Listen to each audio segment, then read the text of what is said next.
Okay, கவனிங்க. இன்னைக்கு கிளாஸ்ல டைஃப்ராக்ஷன் தான் பார்க்க போறோம். இது ஒரு சின்ன டைட்டில் தான். ஏன்னா இப்ப இருக்கிற சிலபஸ் படி diffraction grating, resolving power of microscope, telescope அதெல்லாம் டெலிட்டட்ல இருக்கு. என்சிஆர்டி எக்ஸாமுக்கும் கிடையாது, என்ட்ரன்ஸுக்கும் கிடையாது. ஒன்லி சிங்கிள் ஸ்லிட் எக்ஸ்பெரிமெண்ட் ஒரு எக்ஸ்பெரிமெண்ட் தான் இருக்கு. அதனால ஓரளவுக்கு இது ஒரு சின்ன டைட்டில் தான். ஆனா நீங்களா படிச்சு புரிஞ்சுக்க முடியாது. அந்த மாதிரி ஒரு டைட்டில் இது. ஒரு மாதிரி கன்ஃபியூஷனை கிரியேட் பண்ணும். ப்ராபபிளி டீச்சரும் நிறைய இடத்துல இந்த டைட்டில் டீச் பண்றப்ப கன்ஃபியூஸ் ஆயிருவாங்க. நாம அப்படியெல்லாம் இல்லாம இன்னைக்கு கிளாஸ்ல அதை ப்ராப்பரா டிஸ்கஸ் பண்ணுவோம். அப்படி டைஃப்ராக்ஷன் நாம பார்க்கணும்னா வேவ் ஃப்ரண்ட் பத்தி தெரிஞ்சிருக்கணும். வேவ் ஃப்ரண்ட் வந்து ஹைஜின்ஸ் பிரின்சிபலுக்குள்ள எக்ஸ்பிளைன் பண்றாரு. வேவ் ஃப்ரண்ட்டை பத்தி, வேவ் ஃப்ரண்ட் எப்படி டிரா பண்றதுன்னு எக்ஸ்பிளைன் பண்றாரு. நம்ம அதை ஆல்ரெடி படிச்சுட்டோம். இருந்தாலும் ஒரு கிளான்ஸ் வேவ் ஃப்ரண்ட்டை மட்டும் ரீவைண்ட் பண்ணிட்டு அதுக்கப்புறம் டைஃப்ராக்ஷனுக்குள்ள போகும். ஸோ தண்ணியில கல்ல தூக்கி போடுறேன். அப்படி போட்டா எனக்கு என்ன ஆகும்னா, வாட்டர் பார்ட்டிகல்ஸ் எல்லாம் இப்படி அப் அண்ட் டவுன் ஆசிலேட் ஆகும். அப்படி வாட்டர் பார்ட்டிகல் ஆசிலேட் ஆகுறப்ப வேவ் ப்ரொடியூஸ் ஆகும். எல்லா பக்கமும் ப்ரொடியூஸ் ஆகும். இந்த பக்கமா ஆகும், இந்த பக்கமா ஆகும், இந்த பக்கமா ஆகும், இந்த பக்கமா ஆகும். நான் அதுல சில சைட்ஸ் மட்டும் வேவ் டிரா பண்ண போறேன். இதுதான் ஸ்டோனு. நான் எந்தெந்த சைடு வேவ் டிரா பண்றேனோ அங்கெல்லாம் ரெஃபரன்ஸ் லைன் போட்டுக்கிறேன். நான் டிரா பண்ற வேவ் ஒரே மாதிரி தான் இருக்கு. ஏன்னா எல்லா வாட்டர் பார்ட்டிகளும் ஒரே மாதிரி ஆசிலேட் ஆகுறதுனால வேவ் ப்ராக்ரஸும் நம்மளுக்கு ஒரே மாதிரி தான் இருக்கு. இந்த பாசிட்டிவ் வேவ் இருக்குல்ல, அந்த மேக்ஸை நீங்க கனெக்ட் பண்ணி விட்டீங்கன்னா, பாசிட்டிவ் பீக்ஸை கனெக்ட் பண்ணி விட்டீங்கன்னா உங்களுக்கு என்ன கிடைச்சிரும்னா வேவ் ஃப்ரண்ட் கிடைச்சிரும். ஸோ இது பிரைமரி வேவ் ஃப்ரண்ட், இது செகண்டரி வேவ் ஃப்ரண்ட்னு சொல்லலாம், இது அதுக்கு அடுத்து இருக்கிற வேவ் ஃப்ரண்ட்னு சொல்லலாம். ஸோ இததான் நம்ம தண்ணியில என்ன பண்றோம் அப்படின்னா சர்க்கிளா பார்க்கிறோம். ஓகே, இது வந்து யாருக்கு அப்ளிகபிள்னா, வாட்டர்ல ஸ்டோனை டிராப் பண்ணதுக்கு அப்புறம் ப்ரொடியூஸ் ஆகிற வேவ் ஃப்ரண்ட், அவங்களுக்கு இந்த டயக்ராம் அப்ளிகபிள். ஹைஜின் புத்திசாலித்தனமா என்ன பண்றாருன்னா, இந்த டயக்ராம லைட்டுக்கு மேப் பண்றாரு. ஸ்டோனை தூக்கிட்டு லைட் சோர்ஸ்னு சொல்றாரு. இது லைட் வேவ், இது லைட் ரே அப்படின்னு ஒரே டயக்ராம்ல ரே, வேவ் ஃப்ரண்ட் எல்லாத்தையும் என்ன பண்றாருன்னா டிரா பண்றாரு. இது அவர் நல்லா தெளிவா புரிஞ்சுக்கிறாரு. தண்ணியில என்ன நடக்குதோ அதை அப்படியே லைட்டுக்கு மேப் பண்ணி வேவ் ஃப்ரண்ட் இப்படிதான் வரையணும் அப்படின்னு அவர் புரிஞ்சுக்கிட்டு நம்மளுக்கு அதை புரிய வைக்கிறதுக்கு ஹைஜின்ஸ் பிரின்சிபிள் அப்படின்னு ஒரு டைட்டில உள்ள எடுத்துட்டு வர்றாரு. ஒரு லைட் சோர்ஸை ஐடென்டிஃபை பண்றாரு. இதுல இருந்து லைட் ரே எல்லா டைரக்ஷன்லயும் போகுது. இந்த மாதிரி அவுட்டரை கனெக்ட் பண்ணி என்ன பண்றாருன்னா இதை வேவ் ஃப்ரண்ட் அப்படின்னு மார்க் பண்றாரு, டிரா பண்றாரு. எல்லா புக்லயும் இப்படிதான் இருக்கும். இந்த வேவ் ஃப்ரண்ட் எப்படி வந்துச்சுன்னு எந்த புக்லயும் எக்ஸ்பிளைன்ட் ஆயிருக்காது. ஹைஜினும் எந்த புக்லயும் அதை எழுதியிருக்கலாம் மாட்டாரு. ஹைஜினோட டாக்குமெண்ட்லயே அதெல்லாம் இருக்காது. ஆனா இந்த வேவ் ஃப்ரண்ட் எப்படி வந்துச்சுன்னு இப்ப நம்மளுக்கு தெரியும். எப்படி கிடைச்சிச்சு?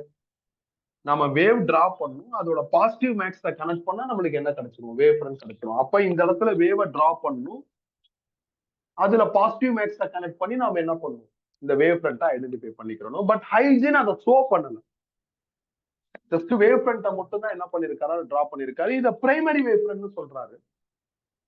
இதுல இருந்து செகண்டரி வேவ் ஃப்ரண்ட் டிரா பண்றதுக்கு ஒரு ப்ரொசீஜர் சொல்றாரு. அந்த ப்ரொசீஜர் தான் ஹைஜின். அந்த ப்ரொசீஜர் படி நீங்க வெலாசிட்டிய டிஸ்டன்ஸ் பை டைம் எழுதலாம். இதுல இருந்து டிஸ்டன்ஸ் கண்டுபிடிச்சா வெலாசிட்டி இன்டு டைம் எழுதலாம். டிஸ்டன்ஸ் ரேடியஸா மாத்திக்கங்க. வெலாசிட்டிக்கு பதில் லைட் வெலாசிட்டி, டைம் நம்ம சாய்ஸ். அப்ப இந்த ஃபார்முலாவை யூஸ் பண்ணி இந்த ரேடியஸை கால்குலேட் பண்ணிட்டு அந்த ரேடியஸுக்கு பிரைமரி வேவ் ஃப்ரண்ட்ல சில பாயிண்ட்ஸ் ஐடென்டிஃபை பண்ணி அதை சென்டரா வச்சுக்கிட்டு சர்க்கிள் போடணும். இந்த மாதிரி நீங்க எத்தனை பாயிண்ட்ஸ் வேணாலும் ஐடென்டிஃபை பண்ணலாம். இந்த சர்க்கிளோட அவுட்டர் எட்ஜை கனெக்ட் பண்ணீங்கன்னா உங்களுக்கு செகண்டரி வேவ் ஃப்ரண்ட் கிடைச்சிடும். பாருங்க இதே மாதிரி வந்துருச்சு. உண்மையிலுமே இப்படிதான் வருது. ஆனா ஹைஜின் என்ன பண்றாரு, டிரா பண்றப்ப ஒரு டிஃபரெண்ட் ரூட்ல டிரா பண்ணி காமிக்கிறாரு. அவர் டிரா பண்ற அந்த ப்ரொசீஜரை ஹைஜின் பிரின்சிபல்னு சொல்றாரு. இது செகண்டரி வேவ் ஃப்ரண்ட். இந்த செகண்டரி வேவ் ஃப்ரண்ட் டிரா பண்றதுக்கு பிரைமரில இருக்கிற எந்த பாயிண்ட் வேணாலும் யூஸ் பண்ணிக்கலாம். இததான் அவர் ஸ்டேட்மெண்டா மாத்துறாரு. Every point on primary will behave as source of செகண்டரிங்கிறாரு. அப்புறம் secondary is envelope of primary அப்படிங்கிறாரு. என்வலப்னா பிரைமரியோட செகண்டரி எப்படி இருக்குன்னா பெருசா இருக்கும். நீ புக் எடுத்து ஹைஜின்ஸ் பிரின்சிபல் ரீட் பண்ணி பார்த்தா இதான் இருக்கும். இப்படிதான் டிரா பண்ணணும். இந்த ஸ்டைல்ல டிரா பண்ணிருப்பாங்க. ஆனா உங்க எல்லாருக்கும் அந்த டவுட் வரும். ஃபர்ஸ்ட் வேவ் ஃப்ரண்ட் எப்படி வந்துச்சுன்னு. ரெண்டாவது வரையறது ஓகே, ஃபர்ஸ்ட் எப்படி வந்துச்சுன்னு டவுட் வரும். இப்ப இந்த டயகிராம் பார்த்ததுக்கு அப்புறம் அந்த டவுட் வராது. இப்படிப்பட்ட வேவ் ஃப்ரண்ட்டை நாம ஸ்பெரிக் வேவ் ஃப்ரண்ட்னு சொல்லலாம். சோர்ஸ் ஃபைனைட் டிஸ்டன்ஸ்ல இருக்கிறப்ப நம்மளுக்கு ஸ்பெரிக் வேவ் ஃப்ரண்ட் ப்ரொடியூஸ் ஆகும். சப்போஸ் சோர்ஸ் இன்ஃபைனைட் டிஸ்டன்ஸ்ல இருந்ததுன்னா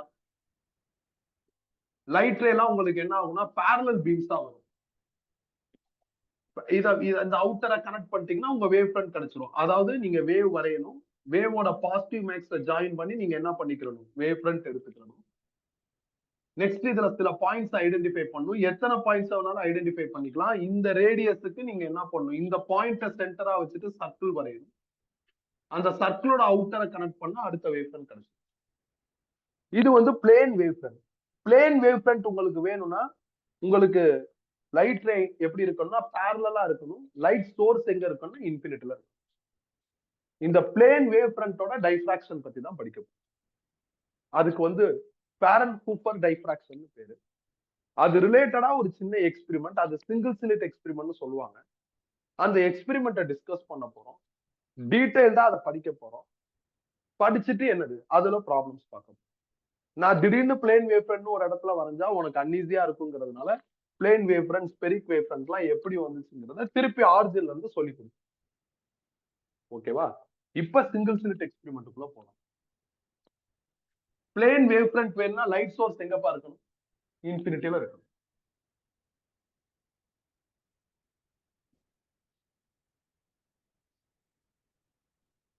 கவனமா கவனிங்க. இது ஒரு லைட் சோர்ஸ், இது லைட் ரே.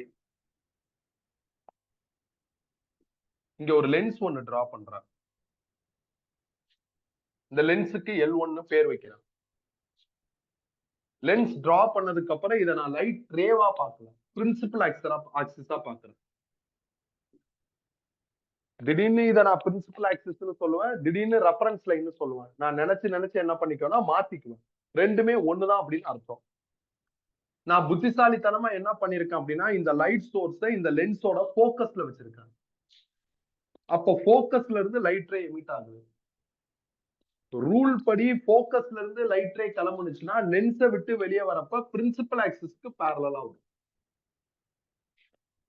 இவங்களை அப்படியே ஜாயின் பண்ணுங்க. ஜாயின் பண்ணா உங்களுக்கு வேவ் ஃப்ரண்ட் கிடைச்சிடும். எனக்கு கிடைச்சிருக்கிற wave front plane wave front.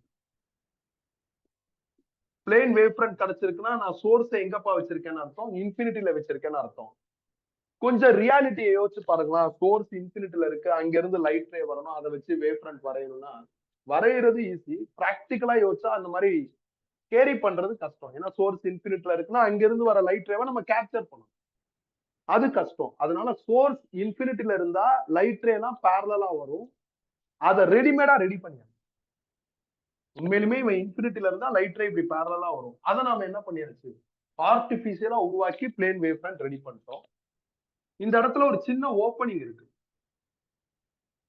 இந்த ஓப்பனிங் தான் ஸ்லிட்னு சொல்றோம். இந்த ஓப்பனிங்கோட இந்த ஓப்பனிங் இருக்குல்ல, இந்த ஓப்பனிங்கோட சைஸ் வந்து அரௌண்ட் 10⁻⁻10 மீட்டர்ல இருக்கும். நான் என்னோட கம்ஃபர்டபிலிட்டிக்கு ஒரு ரெஃபரன்ஸ் லைன் போட்டுக்கிறேன். இந்த ஓப்பனிங்கோட ஒய்டு, அதாவது ஸ்லிட் ஒய்டா ஸ்மால் ஏ அப்படின்னு எடுத்துக்கிறேன். சில புக்ல டீனு கூட போட்டிருப்பாங்க. நானும் சொல்யூஷன் நோட்ஸ்ல சில ப்ராப்ளத்தெல்லாம் என்ன பண்ணிருப்பேன்னா டீனு எடுத்திருப்பேன். ஏன்னா அந்த கொஸ்டின்ல டயகிராம்ல டீனு போட்டிருப்பாங்க, அதனால நானும் டீனு எடுத்திருப்பேன்.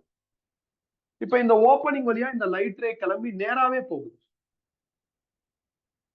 அப்படியே நேராவே போயிட்டு இருக்கு. இது ரெஃபரன்ஸ் ஆர் பிரின்சிபல் ஆக்சிஸ். இந்த இடத்துல ஒரு ஸ்கிரீன் ஒன்று வைக்கிறேன். நேரா போற லைட் ரே ஸ்கிரீனை போய் டச் பண்ணும்.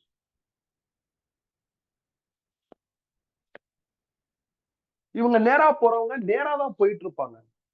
நான் என்ன பண்றேன்னா வாலண்டியரா ஒரு கான்வெக்ஸ் லென்ஸ் போட்டு நேரா போற லைட் ரேவை கன்வெர்ஜ் பண்ணலாம்னு பிளான் பண்றேன். அப்ப திருப்பி ஒரு கான்வெக்ஸ் லென்ஸ் போடுறேன். இந்த லென்ஸோட நேம் L2. இப்ப இந்த லென்ஸுக்கு இது பிரின்சிபல் ஆக்சிஸ், இது வந்து பிரின்சிபல் ஆக்சிஸ். அப்ப இந்த லைட் ரே, இந்த ரெண்டு லைட் ரேவும் எப்படி இருக்குன்னா இந்த லென்ஸோட பிரின்சிபல் ஆக்சிஸ்க்கு பேரலலா டிராவல் ஆகுற மாதிரி இருக்கு. அப்படி பேரலலா டிராவல் ஆச்சு அப்படின்னா லென்ஸை விட்டு வெளியே வர லைட் ரே என்ன ஆகும்னா போக்கஸ்ல மீட் பண்ணும். நான் புத்திசாலித்தனமா போக்கஸ்ல ஸ்கிரீன் வச்சுட்டேன் அப்படின்னா இந்த லைட் ரே இந்த பாயிண்ட போய் டச் பண்ணும். இதுதான் போக்கஸ் ஆஃப் திஸ் லென்ஸ். அங்கதான் ஸ்கிரீன் இருக்கு. இந்த லைட் ரேவும் போக்கஸ்ல என்ன பண்ணும் அப்படின்னா அதே பாயிண்ட போய் தான் டச் பண்ணும். இப்ப இத லைட் ரேவா வச்சுதான் டிரா பண்ணிக்கிட்டு இருக்கேன். ரேல நம்ம வேவ் வரையலாம். அப்ப ரெண்டு லைட் ரேவும் போக்கஸ்ல மீட் பண்ணுதுன்னா அதுல ப்ராக்ரஸ் ஆகுற வேவ் போக்கஸ்ல ஆட் ஆகும். கரெக்ட் தானே? இப்ப இந்த பாயிண்ட்ல லைட் ஆட் ஆகும். லைட் உனக்கு ஆட் ஆயிருச்சுன்னா பிரைட்டும் வரலாம், டார்க்கும் வரலாம், ஒரு ரேண்டம் ரிசல்ட் வரலாம். இதுதான் போன வாரம் இன்டர்ஃபரன்ஸ்ல படிச்சோம். இப்ப இங்க லைட் ஆட் ஆகுதா, கண்டிப்பா இந்த இடத்துல பிரைட் தான் வரும். அதை சென்ட்ரல் பிரைட்னு சொல்றாங்க. எப்படி? லாஸ்ட் வீக் இன்டர்ஃபரன்ஸ்ல பிரைட்டுக்கு பாத் டிஃபரன்ஸ் ஃபார்முலா ஒன்னு ரெடி பண்ணோம். என்ன formula? n lambda. n will start from 0 1 2 ஒரு லிஸ்டும் போட்டுக்கிட்டோம். இதுல n-க்கு பதில் 0 போட்டா அது சென்ட்ரல் பிரைட்ட மீன் பண்ணும். 1 போட்டா ஃபர்ஸ்ட் பிரைட், 2 போட்டா செகண்ட் பிரைட்ங்கிறதையும் எக்ஸ்பிளைன் பண்ணிருந்தேன். இப்ப n-க்கு பதில் 0 போட்டா பாத் டிஃபரன்ஸ் என்ன ஆயிரும்னா 0 ஆயிரும். அப்ப சென்ட்ரல் பிரைட்டுக்கு பாத் டிஃபரன்ஸ் 0. இப்ப இந்த இடத்துக்கு வாங்க. இது வந்து இன்டர்ஃபரன்ஸ்ல இருந்து நான் எடுத்திருக்கிற க்ளூ. இந்த இடத்துல வாங்கலாம். இந்த ஃபர்ஸ்ட் லைட் டிராவல் பண்ற டிஸ்டன்ஸ் இது, செகண்ட் லைட் டிராவல் பண்ற டிஸ்டன்ஸ் இது. ரெண்டு டிஸ்டன்ஸையும் கழிச்சுட்டா நம்மளுக்கு பாத் டிஃபரன்ஸ் கிடைச்சிரும். இப்ப ரெண்டு டிஸ்டன்ஸ் எப்படி இருக்கு? ஐடென்டிக்கலா இருக்கு. அப்ப ரெண்டையும் கழிச்சா பாத் டிஃபரன்ஸ் என்ன வரும்? 0 வரும். பாத் டிஃபரன்ஸ் 0 வந்துச்சுன்னா அது எதை மீன் பண்ணும்? சென்ட்ரல் பிரைட்டை தான் மீன் பண்ணும். அதனால நாம வாலண்டியரா லென்ஸ் போட்டதுக்கு அப்புறம் இந்த ரெண்டு லைட் ரேவும் போக்கஸ்ல மீட் பண்ணும். நாம புத்திசாலித்தனமா லென்ஸோட போக்கஸ்ல ஸ்கிரீனை வச்சுட்டோம் அப்படின்னா இந்த ரெண்டு லைட்டும் ஆட் ஆகி இந்த பாயிண்ட்ல நம்மளுக்கு என்ன ப்ரொடியூஸ் ஆகும்னா சென்ட்ரல் பிரைட் ப்ரொடியூஸ் ஆகும். நீ எக்ஸாம்ல இது எழுத தேவையில்ல. இங்க சென்ட்ரல் பிரைட் கரெக்ட்னு மார்க் பண்ணா போதும். எக்ஸ்பிளனேஷன் கொடுக்க தேவையில்ல. அவ்வளவுதான். நேரா வருது லைட் ரே, ஓப்பனிங் வழியா நேராவே போகுது. கடைசி வரையும் நேராவே போயிட்டு இருப்பாங்க. நாம வாலண்டியரா லென்ஸ் போட்டு அவங்களை என்ன பண்றோம்? ஆட் பண்ணி ஸ்கிரீன்ல பிரைட்டை ப்ரொடியூஸ் பண்ணுது. இதெல்லாம் ஷார்ப் எட்ஜ், ஒரு மாதிரி பண்ண மேடா இருக்கும். சோ அப்ப எனக்கு என்ன ஆகுதுன்னா சில light ray or light wave இந்த ஷார்ப் எட்ஜ்ல பட்டு ஒரு மாதிரி டர்ன் ஆகுது, பெண்ட் ஆகுது. எவ்வளவு டிகிரி பெண்ட் ஆகும் அது சொல்லவே முடியாது. ஒரு லைட்டும் ஒரு மாதிரி பெண்ட் ஆகலாம். 1 டிகிரியும் பெண்ட் ஆகலாம், 45 டிகிரியும் பெண்ட் ஆகலாம், 30 டிகிரியும் பெண்ட் ஆகலாம், 30.1 டிகிரியும் பெண்ட் ஆகலாம். யார் எவ்வளவு பெண்ட் ஆகுறாங்கன்னு நம்மளால என்ன பண்ண முடியாது, எக்ஸாக்டா சொல்ல முடியாது. ஆனா நான் என்ன பண்றேன்னா சில குரூப் ஆஃப் லைட்ஸ் ஒரே ஆங்கிள் பெண்ட் ஆகுறத அசியூம் பண்ணிக்கிறேன். மேல இருக்கிற லைட் பெண்ட் ஆயிருச்சுன்னா கீழேயும் பெண்ட் ஆகும் அதே ஆங்கிள். எப்படி? ஆக்சுவலா வேவ் ஃப்ரண்ட பாருங்களா, இதுவும் கனெக்டட் வேவ் ஃப்ரண்ட்ல. கரெக்டா தானே? ஏன்னா வேவ் வரையணும், வேவோட பாசிட்டிவ் மேக்ஸ் கனெக்ட் ஆயிடுச்சுன்னா வேவ் ஃப்ரண்ட் வந்துடும். மேல லைட்டா வளைஞ்சிருச்சுன்னா ஆட்டோமேட்டிக்கா கீழே என்ன ஆகும், அந்த டிஸ்டர்பன்ஸ் வரும், வளையும். அதனால 30 டிகிரி பெண்ட் ஆகுற மாதிரி நீங்க மேல லைட்டை போட்டீங்கன்னா கீழே என்ன பண்ணும், 30 டிகிரி பெண்ட் ஆகுற மாதிரி போடணும். நான் என்னோட கன்வீனியன்ட்டுக்கு ஒரு ரெஃபரன்ஸ் லைனும் 30 டிகிரி பெண்ட் ஆகுற மாதிரி போடுறேன். அது ஸ்கிரீன்ல இந்த பாயிண்ட டச் பண்ணுது, விச் இஸ் கீ. இப்படி வளைஞ்ச லைட் ரே இருக்குல்ல, இதெல்லாம் வளைஞ்ச வாக்குலயே போயிட்டு இருக்கும், அப்படியே போயிட்டு இருக்கும். திருப்பி நான் என்ன பண்றேன்னா வாலண்டியரா ஒரு லென்ஸ் போடுறேன். லென்ஸ் போட்டு இந்த லைட் ரே எல்லாத்தையும் கன்வெர்ஜ் பண்ணலாம், ஆட் பண்ணலாம் அப்படின்னு பிளான் பண்றேன்.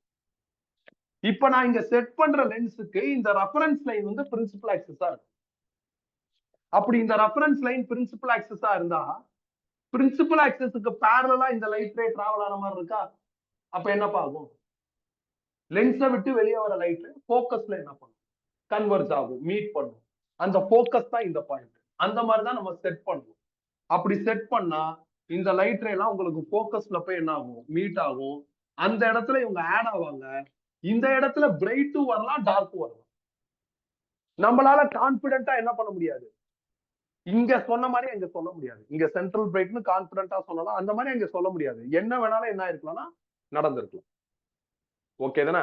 திருப்பி சொல்றேன், நிறைய லைட் ரேஸ் நேரா வருது, நேராவே போகுது. வாலண்டியரா லென்ஸ் போட்டு ஆட் பண்ணி ஸ்கிரீன்ல பிரைட்ட ப்ரொடியூஸ் பண்ணிருக்கேன். சில லைட் ரே வளைஞ்சு போகுது, வளைஞ்சவன் வளைஞ்ச மாதிரியே போயிட்டு இருப்பான். நான் வாலண்டியரா லென்ஸ் போட்டு என்ன பண்றேன், ஆட் பண்ணி ஸ்கிரீன்ல பிரைட்டையோ டார்க்கையோ ப்ரொடியூஸ் பண்ணிருக்கேன். இப்போ ஒரு 100 லைட்ஸ் வருதுன்னு வச்சுக்கோங்களேன். ஒரு 80 லைட்ஸ் ஸ்ட்ரைட்டா போயிருச்சு. இன்னொரு 20 லைட்ல 8 லைட்ஸ் வளைஞ்சு போகுது. மேல 8 லைட் வளையுதுன்னா டெஃபினட்டா கீழேயும் 8 லைட் வளையுது. அப்ப கீழே 8 லைட் வளையுது, அதே ஆங்கிள் தீட்டான்னு போட்டேன். அப்ப இந்த பக்கம் என்ன பாகும், அதே மாதிரி வளையும் தீட்டா. நான் என் வசதிக்கு ரெஃபரன்ஸ் லைனும் தீட்டா டிகிரி வளைஞ்ச மாதிரி போட்டுருக்கேன். இப்ப நான் திருப்பி என்ன பண்ணும், கீழே 8 லைட் வளையுதுல, இவங்க வளைஞ்ச வாக்குலயே போயிட்டு இருப்பாங்க. இவங்களை ஆட் பண்ணலான்னு பிளான் பண்றேன். அதுக்கு வாலண்டியரா ஒரு லென்ஸ் போடுறேன். நான் போட்ட லென்ஸுக்கு இந்த ரெஃபரன்ஸ் லைன் பிரின்சிபல் ஆக்சஸா மாறணும். அப்படின்னா இந்த லைட் எல்லாம் எப்படிப்பா இருக்கும், பிரின்சிபல் ஆக்சஸுக்கு பேரலா டிராவல் ஆன மாதிரி இருக்கும். பிரின்சிபல் ஆக்சஸுக்கு பேரலா டிராவல் ஆச்சுன்னா லென்ஸை விட்டு வெளியே வர லைட் என்ன ஆகும்னா போக்கஸ்ல மீட் பண்ணும். போக்கஸ் தான் இந்த பாயிண்ட். அகைன் இதையும் பீனு டினோட் பண்றேன். இந்த பாயிண்ட்ல அவங்க ஆட் ஆயிட்டாங்க. ஆட் ஆகுறப்ப பிரைட்டும் வரலாம், டார்க்கும் வரலாம். பட் ஒரு விஷயம் கன்ஃபார்ம்டு, இங்க பிரைட் வந்துச்சுன்னா இங்கேயும் பிரைட், இங்க டார்க் வந்துச்சுன்னா இங்கேயும் டார்க். ஏன்னா ரெண்டும் ஒரே மாதிரி தான் வளைஞ்சிருக்கு, ஒரே அமௌண்ட் ஆஃப் லைட் தான் வளைஞ்சிருக்கு. அந்த மாதிரி தான் டிரா பண்ணிருக்கோம். சோ அப்ப மேல என்ன ரிசல்ட் வருதோ அதே ரிசல்ட் தான் என்ன ஆகும், கீழே வரும். ஓகே தானே? இப்ப பாயிண்ட் என்னன்னா, எந்த லைட் எவ்வளவு வளையும்லாம் தெரியாது. நாம என்ன பண்ணிருக்கோம், ஒரு அசம்சனுக்குள்ள டிரா பண்ணிக்கிட்டு இருக்கோம். 100 லைட்ல 80 லைட் என்ன ஆகுது, ஸ்ட்ரைட்டாவே போகுது. 8 லைட் மேல வளையுது, 8 லைட் கீழே வளையுதுன்னு பார்த்திருக்கோம். அப்ப 100 லைட்ஸ்ல கிட்டத்தட்ட 96 லைட்ஸ் இப்ப கவுண்ட் ஆயிருச்சு. இன்னும் 4 லைட் இருக்கா, அதுல ஒரு 2 லைட் ஒரு 45 டிகிரி மேல வளையற மாதிரி இருக்கு, 2 லைட் 45 டிகிரி கீழே வளையற மாதிரி இருக்கு. அதை நம்ம டயக்ராமா போட தேவையில்லை, ஏன்னா ஏற்கனவே டயக்ராம் எப்படி இருக்கு, பெருசா இருக்கு. சோ அதனால நம்ம அந்த பாயிண்ட்டை மட்டும் என்ன பண்ணா போதும், ஐடென்டிஃபை பண்ணா போதும். சோ அந்த பாயிண்ட்டை நான் பி டாஸ்னு டினோட் பண்ணிருக்கேன். அதே மாதிரி கீழேயும் அந்த பாயிண்ட்டை என்ன பண்ணிட்டேன்னா பி டாஸ்னு டினோட் பண்ணேன். ஓகே, இதான்ப்பா டைஃப்ராக்ஷனோட டயக்ராம். டைஃப்ராக்ஷன் ஒண்ணும் கிடையாது, ஒரு சின்ன ஓப்பனிங் இருக்கு, அது வழியா லைட் போறப்போ போக முடியாம வளைஞ்சு போறதான் டைஃப்ராக்ஷன். ஓகே, வேற எதுவும் கிடையாது. அப்ப சில பேர் அது வழியா போயிருவாங்க, சில பேர் கொஞ்சம் வளைஞ்சு போவாங்க, சில பேர் ரொம்ப வளைஞ்சு போவாங்க. சில பேர் ரொம்ப ரொம்ப வளைஞ்சு போவாங்கன்னு சொல்ல முடியாது. இதுக்குள்ள லைட் வருது, உள்ளே போக முடியலன்னா ரிஃப்ளெக்ட் ஆயிடும். உள்ள போக முடியுதுன்னா நேரா போயிடும். உள்ள போக முடியுது, கொஞ்சம் லைட்டா வளைஞ்சுக்கிட்டா உள்ள போயிடலாம்னா வளைஞ்சு உள்ள போயிடும். இப்ப நேரா போனவன், வளைஞ்சு போனவன், சம் எக்ஸ்ட்ரா அமௌண்ட் வளைஞ்சு போனவன், எல்லாரும் அவங்கவுங்க அப்படியேதான் போயிட்டு இருப்பாங்க. நாம தான் என்ன நடக்குதுன்னு இன்வெஸ்டிகேட் பண்றதுக்கு வாலண்டியரா ஸ்கிரீன் போட்டு என்ன பண்றோம், ஆட் பண்ணி ஸ்கிரீன்ல பிரைட்டையோ டார்க்கையோ மாத்தி மாத்தி ப்ரொடியூஸ் பண்ணுறோம். இப்ப நான் இந்த இடத்துல வயலட் லைட் வைக்கிறேன். வயலட் லைட்டோட வேவ் லென்த் வந்து 400 நானோமீட்டர்ல இருந்து 440 நானோமீட்டர் வரை இருக்கும். நீ வச்சது என்னமோ வயலட்னு ஒரு கலர் தான், ஆனா வேவ் லென்த் எப்படி இருக்கு, அதுல இருந்து வெளியே வர ஒரு லைட்டுக்கும் வேவ் லென்த் என்ன ஆகும், மாறும். சில வேவ் லென்த் ஆஃப் லைட் நேரா உள்ள போயிடும், சிலது வளைஞ்சு போகும், சிலது ரொம்ப வளைஞ்சு போகும், சிலது உள்ளே போக முடியாம ரிஃப்ளெக்ட் ஆயிடும். அப்ப லைட்டோட வேவ் லென்த்துக்கு சிங்கிள் நம்பரே இருக்காது, ஒரு ரேஞ்ச் மாதிரி தான் இருக்கும். அதனால உள்ள வர ஒரு லைட்டு ஒரு வேவ் லென்த்ல இருக்கிறதுனால ஒருத்தவன் ஒரு மாதிரி போவான், அவன் பாட்டு அவன் போயிருவான். நாம என்ன பண்றோம், ஒரு லென்ஸ போட்டு அதை குமுலேட் பண்ணி ஸ்கிரீன்ல சம் ரிசல்ட்ஸ ப்ரொடியூஸ் பண்ணிட்டு. ஒரு டோர் இருக்குப்பா, அந்த டோர் தான் இது. நம்ம எல்லாம் லைட். இப்ப நம்மளோட ஒய்ட் எல்லாம் எப்படிப்பா இருக்கு, வித்தியாசமா இருக்கா? டோர் நல்லா அகலமா இருந்ததுன்னா நம்ம எல்லாருமே உள்ள போயிடுவோம். டோர் அகலமா இருக்கு, ஆனா நம்ம அதோட அகலமா இருந்தா என்ன ஆகும், நம்மளால உள்ள போக முடியாது, ஒரு மாதிரி வளைஞ்சு போகும். அந்த லாஜிக்ல இந்த டயக்ராம் வரைஞ்சிருக்கேன். வர்றவனா ஒரு வேவ் லென்த்ல வரா. சில பேருக்கு இந்த ஓப்பனிங் கம்ஃபர்டபுளா இருக்கு, உள்ள போயிருது. சில பேருக்கு இந்த ஓப்பனிங் கம்ஃபர்டபுளா இல்ல, அப்ப அவங்க வளைஞ்சு போறாங்க. யார் எவ்வளவு வளைவா தெரியாது. நாம என்ன பண்ணிருக்கோம், ஒரு சின்ன அசம்ப்ஷன் பண்ணிருக்கோம். என்ன அசம்ப்ஷன்? நிறைய லைட்ஸ் நேரா போற மாதிரி, ஒரு மினிமம் லைட் வளையிற மாதிரியும், ரொம்ப மினிமம் லைட் ரொம்ப வளையிற மாதிரியும் டயக்ராம் போட்டோம். இப்ப அடுத்து என்ன? இதுல இந்த ஸ்கிரீனை இன்வெஸ்டிகேட் பண்றதுக்கு ஃபார்முலா ரெடி பண்ணணும். இது ரொம்ப கஷ்டமா இருக்கு. இந்த டயக்ராமுக்கு மேக்ஸ உள்ள எடுத்துட்டு போய் ஸ்கிரீன் ரிசல்ட்டுக்கு ஒரு ஃபார்முலாவை ரெடி பண்றது பயங்கர கஷ்டமா இருக்கு. அதனால ஒரு ரிவர்ஸ் லாஜிக்ல ஃபார்முலா ரெடி பண்றாங்க. இப்ப இப்படி யோசிச்சு பாருங்களேன், 100 லைட்டுமே நேராவே போயிடுச்சு. அப்ப என்ன பண்றதுன்னு யோசிக்கிறாங்க. 100 லைட்டுமே ஏன் உள்ள போகுது? ஓப்பனிங் கம்ஃபர்டபுளா இருக்கிறதுனால உள்ள போயிருது. அதனால இவங்க பிளான மாத்துறாங்க. இந்த ஓப்பனிங்க பாதியா குறைச்சிடலாம். பாதியா குறைச்சிட்டா 100 லைட்டுமே வளையும். யாராலையும் உள்ள போக முடியாது, வளைஞ்சுதான் போகும். இப்படி ஓப்பனிங்க நீங்க ஹாஃபா டிவைட் பண்ணிட்டீங்கன்னா, ஸ்பிளிட் வைடா பாதியா டிவைட் பண்ணிட்டீங்கன்னா, உள்ள போற லைட் வளைஞ்ச வாக்குலயே போயிட்டு இருக்கிறவன நம்ம வாலண்டியரா லென்ஸ் போட்டு ஆட் பண்ணி பார்த்தா அந்த இடத்துல ஃபர்ஸ்ட் மினிமா வருங்கிறாங்க. நீ இப்ப கொஞ்ச நேரம் கவனிக்கணும். முடிச்சதுக்கு அப்புறம் நான் என்ன பண்றேன்னா பெட்டர் கிளாரிட்டி கொடுக்குறேன். ஃபர்ஸ்ட் மினிமா அப்படின்னா நீங்க ஓப்பனிங்க பாதியா டிவைட். ஓப்பனிங் ஆக்சுவலா ஏபி. இதுக்கு அக்ராஸா உள்ள டிஸ்டன்ஸ் என்ன அப்படின்னா ஸ்மால் ஏ. இப்ப நான் மிட் பாயிண்ட் சி ஐடென்டிஃபை பண்றேன். இப்ப இந்த டிஸ்டன்ஸ் என்ன ஆயிரும்னா a/2 வந்துடும். லைட்டை இப்படி போட்டுக்கோங்க. ஆக்சுவலா இங்க இருந்த பிங்கிற இந்த ஸ்லிட்டோட ஒரு பார்ட் எங்க வந்துருச்சு, இப்ப சிக்கு வந்துருச்சுன்னா அப்ப லைட் இப்படிதான் பெண்ட் ஆகுது. இந்த ஆங்கிள் தீட்டா. பெண்டான லைட் பெண்டான வாக்குலயே தான் போகும். நாம தான் லென்ஸ் போட்டு வாலண்டியரா ஆட் பண்ணி பார்க்கணும். இப்ப இந்த மாதிரி ஓப்பனிங்க பாதியா டிவைட் பண்ணிட்டு லைட்டை பாஸ் பண்ணி பெண்டான லைட்டை ஆட் பண்ணி பார்த்தா ஸ்கிரீன்ல மினிமா வருது. அதை இவங்க ஃபர்ஸ்ட் மினிமான்னு சொல்றாங்க. சோ இங்க ஒரு ரெஃபரன்ஸ் லைன் போட்டுக்கிறேன் கன்வீனியன்ட்டுக்கு.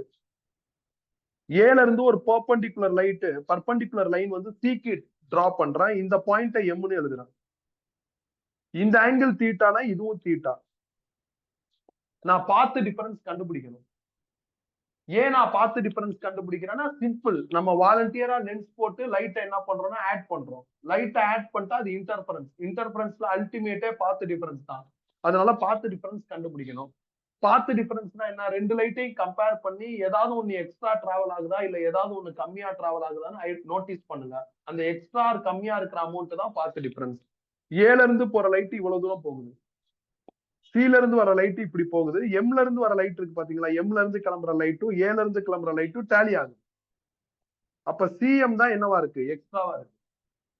அப்ப இதான் பார்த்து டிஃபரன்ஸ் டெல்டா. அப்ப இந்த ட்ரையாங்கிள் இருந்து நீங்க பார்த்து டிஃபரன்ஸ் கண்டுபிடிங்க. sin θ is equal to opposite side path difference by hypotenuse a/2. இதுல இருந்து பார்த்து டிஃபரன்ஸ் கண்டுபிடிச்சா a/2 sin θ வரும். மினிமாவோட பார்த்து டிஃபரன்ஸ் ஃபார்முலா 2n - 1 λ/2. இன்டர்ஃபரன்ஸ்லாம் நாம இதை டெரைவ் பண்ணிட்டோம். ஃபர்ஸ்ட் மினிமானால n-க்கு பதில் 1 போட்டா λ/2 வரும். இதுவும் பார்த்து டிஃபரன்ஸ், இதுவும் பார்த்து டிஃபரன்ஸ், ரெண்டையும் ஈக்குவேட் பண்ணா a/2 sin θ is equal to λ/2 வரும். அப்ப a sin θ is equal to λ. இது ஃபர்ஸ்ட் மினிமாவுக்கு. செகண்ட் மினிமான்னு வச்சுக்கோங்களேன். நீங்க ஸ்பிளிட்ட 4ஆ டிவைட் பண்ணுங்க. ஸ்பிளிட்ட 2ஆ டிவைட் பண்றப்போ உனக்கு என்ன ரிசல்ட் வந்திருக்கு? a/2 sin θன்னு பார்த்து டிஃபரன்ஸ் வந்திருக்கு. அப்ப 4ஆ டிவைட் பண்ணா உனக்கு என்ன வரும்னா a/4 sin θன்னு வரும். அதை எழுதிருங்க. நியாயமா செகண்ட் மினிமான இந்த இடத்துல என்ன பண்ணணும்? n-க்கு பதில் 2 போட்டிருக்கணும். அதுதான் பண்ணிருக்கணும். ஆனா இவங்க என்ன பண்றாங்கன்னா சொதப்புறாங்க. சொதப்பி திருப்பி n-க்கு பதில் 1 போட்டு இதே λ/2 எழுதுறாங்க. ஏன் இப்படி சொதப்புறாங்க? என்ன காரணம்? அதை கடைசியா சொல்றேன். சால்வ் பண்ணா உங்களுக்கு என்ன ஆகும் அப்படின்னா a sin θ is equal to 2 λ. அடுத்து தேர்ட் மினிமம். ஸ்பிளிட்ட 6ஆ டிவைட் பண்ணுங்க. அப்ப a/6 sin θன்னு வரும். ரைட் சைட்ல மாத்தக்கூடாது. இதே λ/2 தான் போடணும். காரணம் அவங்க தெளிவா என்ன பண்ணல சொல்லல. நான் சொல்றேன். நீ வெயிட் பண்ணு, நான் சொல்றேன். அப்ப a sin θ is equal to solve பண்ணு 3 λ. In general minima a sin theta is equal to n lambda. n will start from 1 2 3. நீங்க n க்கு பதில் 1 போட்டீங்கன்னா இந்த ஆன்சர் வரும். 2 போட்டா இது வரும், 3 போட்டா இது வரும். பாயிண்ட் என்னன்னா இந்த ஃபார்முலா ஸ்கிரீன்ல வர மினிமா ரிசல்ட்டுக்கு சப்போர்ட் ஆகுது. இந்த ஃபார்முலாவை டெரைவ் பண்றதுக்கு இந்த டயகிராம் சப்போர்ட் பண்ணல. இந்த மாதிரி டயகிராம வச்சு இந்த ஃபார்முலாவை உருவாக்குறது கஷ்டமா இருக்கு. அதனால ஒரு ரிவர்ஸ் மெத்தட்ல இந்த ஃபார்முலாவை உருவாக்குறாங்க. என்ன ரிவர்ஸ் மெத்தட்? நான் இப்ப கடைசியா ஒரு எக்ஸாம்பிள் சொன்னேன். ஒரு டோர் இருக்கு, டோர் பிக்ஸடா இருக்கு லைக் திஸ். நாம சில பேர் நேரா உள்ள போறோம், சில பேர் வளைஞ்சு போறோம். ஏன்பா வளைஞ்சு போறோம்? வளையறவங்களுக்கு டோர் வந்து கம்ஃபர்டபுளா இல்ல, அவங்க குண்டா இருக்காங்க, அதனால வளைஞ்சு போறாங்க. இதுதான் நான் உனக்கு சொன்னது, இதுதான் உண்மை. இப்ப நம்ம எல்லாருக்குமே டோர் கம்ஃபர்டபுளா இருக்குன்னா நம்ம எல்லாருமே என்ன ஆயிருவோம்? நேரா போயிருவோமா? நம்ம எல்லாருமே வளையணும்னா அப்ப டோரை சின்னதாக்கலாம் நம்ம எல்லாருமே வளைஞ்சிருவோம். நான் குண்டா இருந்தாலும் வளையுவேன், டோர் சின்னதா இருந்தாலும் என்ன ஆகும்? வளையும். இங்கே லைட் வளைஞ்சதுக்கு காரணம் லைட் குண்டா இருக்கு, உள்ள போக முடியாம வளையுது. அதே மாதிரி கீழே வளையுது. இந்த மேக்ஸ்ல லைட் வளைஞ்சதுக்கு காரணம் டோர் சின்னதா இருக்கு, ஓப்பனிங் சின்னதா இருக்கு. ஓப்பனிங்கை எப்படி செட் பண்ணா லைட் வளைஞ்சு மினிமா வரும் அப்படின்னு இன்வெஸ்டிகேட் பண்ணி ஓப்பனிங்கை இப்படி செட் பண்ணா பாதியா டிவைட் பண்ணா ஃபர்ஸ்ட் மினிமா வரும், ஓப்பனிங்க 4ஆ டிவைட் பண்ணா என்ன ஆகும்? செகண்ட் மினிமா வரும், ஓப்பனிங் 6ஆ டிவைட் பண்ணா தேர்ட் மினிமா வரும் அப்படின்ட்டு ஓப்பனிங்க அட்ஜஸ்ட் பண்ணி லைட்ட வளைய விட்டு அதனால first minima, second minima, third மினிமாவை கேப்சர் பண்றாங்க. அந்த ஸ்டைல் மேக்ஸ் இது. தப்புதான் இந்த மேக்ஸ். ஏன்னா இங்க எண்ணுக்கு பதில் 1 போட்டாங்க, ஓகே. அடுத்தடுத்ததுல எண்ணுக்கு பதில் என்ன பண்ணிருக்கணும்? 2 3 எல்லாம் போட்டிருக்கணும். அந்த மாதிரி எல்லாம் பண்ணாம ரிசல்ட்ட உருவாக்குறதுக்கு ஒரு டம்மி மேக்ஸ எக்ஸிக்யூட் பண்ணிருக்காங்க. மேக்ஸோட லாஜிக் கரெக்டா இருந்தாலும் மேக்ஸோட ப்ரொசீஜர்ஸ் வந்து எப்படி இல்ல, முழு திருப்தியா இல்ல. வேற என்ன பண்றது? எல்லாரும் கஷ்டப்படுறாங்க. ஃபாரன் கூப்பர் தான் இதை டெவலப் பண்ணி கொடுக்குறாரு. அவரே கஷ்டப்பட்டு தான் இந்த மாதிரி என்ன பண்றாரு, ஒரு விஷயத்த சொல்றாரு. நாம மேபி நம்ம நல்லா இன்வெஸ்டிகேட் பண்ணி அனலைஸ் பண்ணி இந்த ஸ்கிரீன்ல வர ரிசல்ட்டுக்கு ஃபேவரபிளா மேக்ஸ் அப்ளை பண்ணி அந்த மேக்ஸ் மூலியமா இந்த ஃபார்முலா உருவாக்கணும். அப்படி யாராவது ஃபாரன் கூப்பர் அடுத்து பண்ணிட்டாங்கன்னா யாரும் பண்ணல. ஃபாரன் கூப்பர் சொன்ன இந்த ஸ்டைல தான் என்ன பண்றாங்க, நிறைய பேர் ஃபாலோ பண்றாங்க.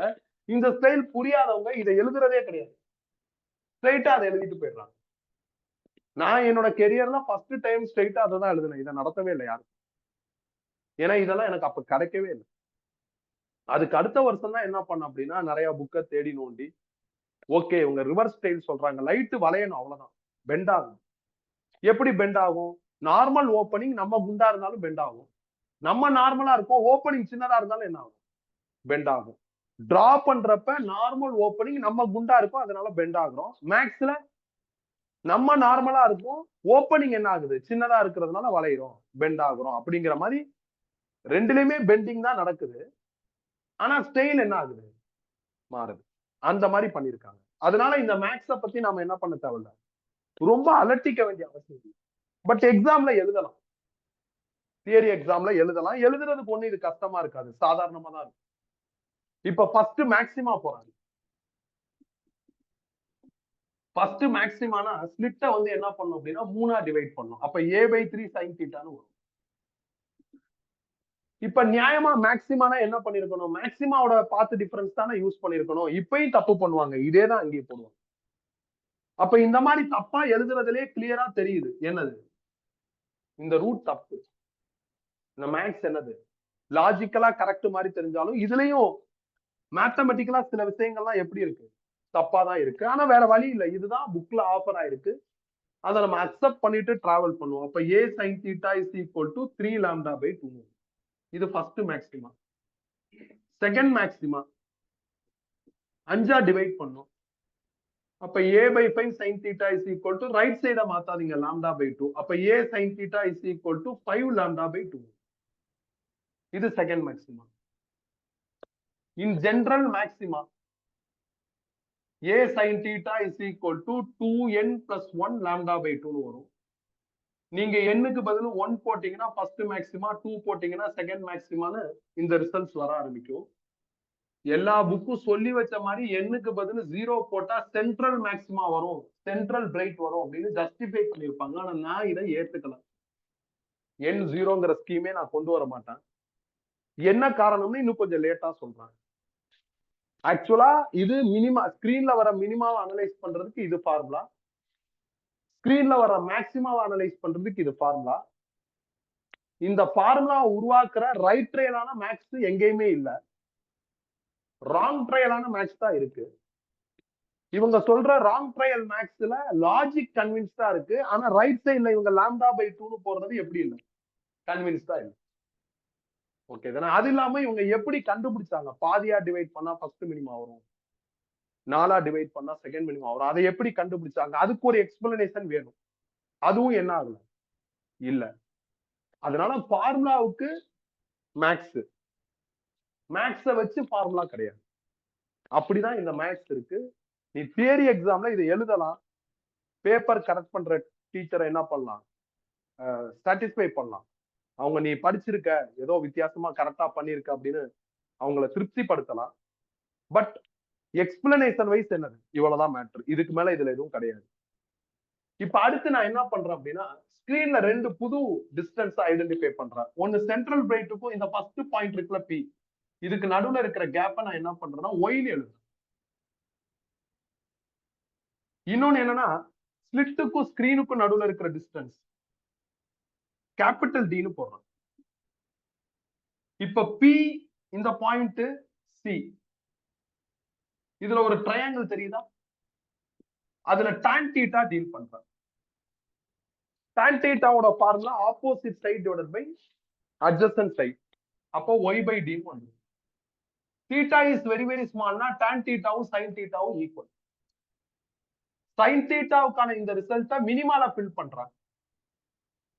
அப்ப a sin θவுக்கு பதில் y by d போட்டா n லாம்டான்னு வந்துரும். அப்ப y கண்டுபிடிச்சா n lambda d by n.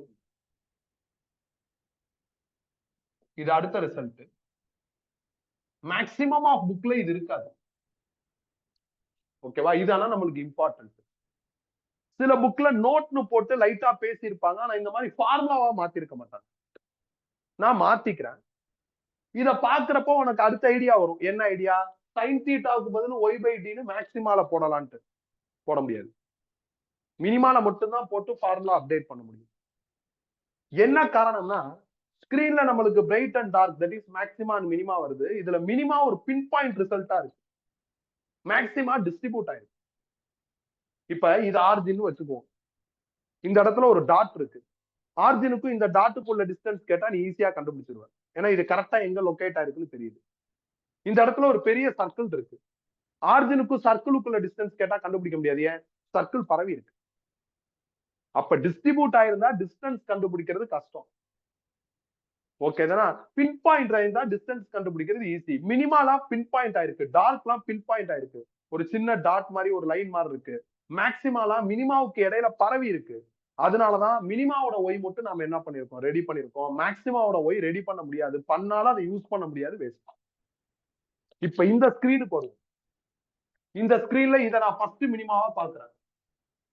இதையும் ஃபர்ஸ்ட் மினிமாவா பாக்குறேன். ஏன்னா மினிமாலாம் என்ன இருக்கு, பின் பாயிண்ட் ஆயிருக்குன்னு சொல்லியிருக்கு. அப்ப இது ரெண்டையும் இப்ப ஃபர்ஸ்ட் மினிமாவா எடுத்துக்கிறேன். இந்த ரெண்டு மினிமாவுக்கு நடுவுல தான் என்ன இருக்கும், சென்ட்ரல் பிரைட்டுங்கிற இந்த மேக்ஸிமா. இது செகண்ட் மினிமா. ஃபர்ஸ்ட் மினிமாவுக்கும் செகண்ட் மினிமாவுக்கு இடையில ஃபர்ஸ்ட் பிரைட் வரும். அதே மாதிரி இங்கேயும் ஃபர்ஸ்ட் பிரைட் வரும். சப்போஸ் இது தேர்ட் மினிமான்னு போடுறேன், பி டபுள் டாஷ். செகண்ட் மினிமாவுக்கும் தேர்ட் மினிமாவுக்கு நடுவுல இருக்கிறது செகண்ட் பிரைட்னு போடுறேன். கீழே அதே மாதிரி செகண்ட் பிரைட். இதுல பாருங்களேன், சென்ட்ரல் பிரைட்டை நான் ஹைப் பண்ணி போட்டிருக்கேன். அந்த ஒய்டு வந்து இந்த ஹைப் வந்து ஆம்பிளிடியூட் வந்து கிரேட்டரா இருக்கு. ஃபர்ஸ்ட் பிரைட்டுக்கு செகண்ட் பிரைட்டுக்குலாம் ஆம்பிளிடியூட் என்ன பண்ணிருக்குன்னா சின்னதா போட்டிருக்கேன். இதுக்கு என்ன காரணம்னா மேக்ஸிமம் ஆஃப் லைட் நேரா தான் போகும்.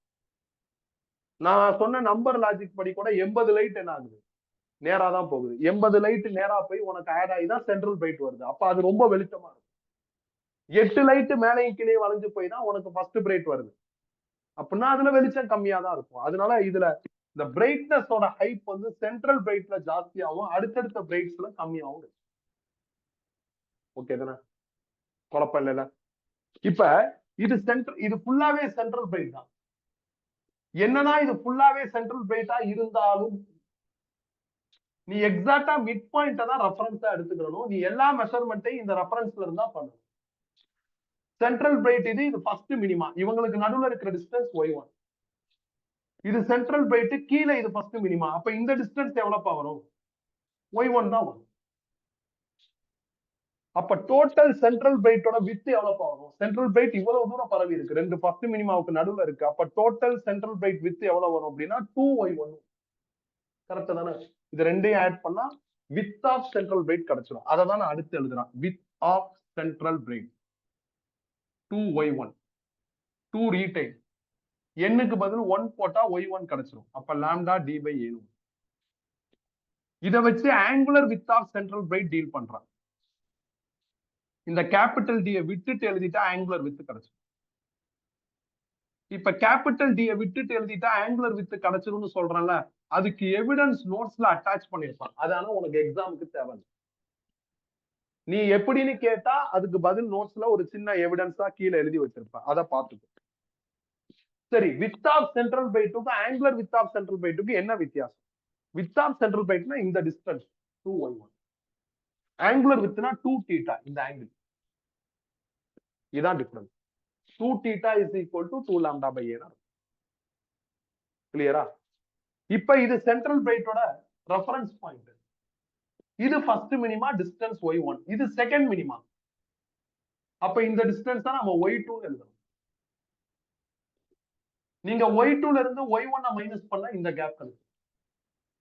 இது யாருன்னா வித் ஆஃப் ஃபர்ஸ்ட் பிரைட். அப்ப width of first bright is equal to y2 minus y1. y2னா எண்ணுக்கு பதில் 2 போட்டுருங்க. y1னா எண்ணுக்கு பதில் 1 போட்டுருங்க. சால்வ் பண்ணா லாம்டா d by a. இதான் வித் ஆஃப் ஃபர்ஸ்ட் பிரைட். நீங்க வித் ஆஃப் செகண்ட் பிரைட்னா y3 மைனஸ் y2னு போடலாம். அப்ப இதே இதெல்லாம் அவ்வளவு இம்பார்ட்டன்ட்டும் கிடையாது. நம்ம எழுதலாம், பட் நியூமரிக் ஆஸ்பெக்ட்ஸ் எல்லாம் இம்பார்ட்டன்ட் கிடையாது. மேல இருக்கிறதெல்லாம் இம்பார்ட்டன்ட் ஃபார்முலாஸ். அதுல இதான் அல்டிமேட். இத உருவாக்குறதுக்கான மேக்ஸ் சொதப்பலா இருக்கு. எதையுமே எக்ஸ்பிளைன் பண்ணாம எதையுமே எழுதாம இதை மட்டும் எழுதுனா இல்ல இதை மட்டும் நான் சொன்னா ஒண்ணுமே புரியாது, நல்லாவும் இருக்காது. அதனால மேக்ஸ் சொதப்பலா இருந்தாலும் மேக்ஸோட லாஜிக் கரெக்டா தான் இருக்கு. அந்த லாஜிக்கை வச்சு என்ன பண்றான்? ஒத்துக்கோ, அக்செப்ட் பண்ணிக்கிட்டு டிராவல் பண்ண சொல்றான். இதான் ஃபேரன் கூப்பர் டைஃப்ராக்ஷன். ஓகே, இதெல்லாம் ரொம்ப சிம்பிள். என்னது? ஒரு ஓப்பனிங் இருக்கு, லைட் உள்ள போகுது, போயிட்டே இருக்கு. சில லைட் வளையுது, வளைஞ்சு போயிட்டே இருக்கு. நேரா போறவன் வளைஞ்சு போறவன் எல்லாத்தையும் அனலைஸ் பண்றதுக்கு நம்ம வாலண்டியரா என்ன பண்றோம்னா லென்ஸ் போட்டு அவங்களை ஆட் பண்றோம். ஆட் பண்ணா உங்களுக்கு ஸ்கிரீன்ல பிரைட்டோ டார்க்கோ உங்களுக்கு என்ன ஆகுதுன்னா ப்ரொடியூஸ் ஆகுது. ஸ்கிரீன் ரிசல்ட் படி பிரைட்லாம் பின் பாயிண்ட் ஆயிருக்கு, டார்க்லாம் என்ன ஆயிருக்குன்னா பரவி இருக்கு, டிஸ்ட்ரிபியூட் ஆயிருக்கு. ஸ்கிரீன் ரிசல்ட் அனலைஸ் பண்றதுக்கு இந்த மாதிரி ஃபார்முலா சப்போர்ட் பண்ணுது. How we got this formula? Reverse மேக்ஸ்ல அப்டைன் பண்றோம். ஆனா ரிவர்ஸ் மேக்ஸ்ல இவங்க சொல்ற லாஜிக் கரெக்டா இருந்தாலும் கம்ப்ளீட்டா அந்த மேக்ஸ் எப்படி இல்லை, கரெக்டா இல்ல. அப்போ ஒரு விஷயம் நம்மளுக்கு புரியுது. ஸ்கிரீன் ரிசல்ட்டுக்கு ஃபேவரபிளா இருக்கிற ஃபார்முலா உருவாக்குறதுக்கு மேக்ஸ் இங்க அப்ளை பண்ணி இதை உருவாக்கல அப்படின்னு கிளியரா என்ன ஆகுதுன்னா புரியுது. இப்ப நம்ம பார்த்தது ஃபேரன் கூப்பர் டைஃப்ராக்ஷன். இப்ப நீங்க டைஃப்ராக்ஷன்ங்கிற நோட்ஸ் எடுங்க. எல்லாரும் இந்த நோட்ஸ் எடுத்துக்கிறாங்க.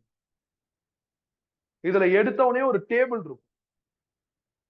அந்த டேபிள்ல லெப்ட் சைட்ல ஃப்ரெஸ்னல் டைஃப்ராக்ஷன் இருக்கும், ரைட் சைட்ல ஃபேரன் கூப்பர் டைஃப்ராக்ஷன் இருக்கும். சீக்கிரம்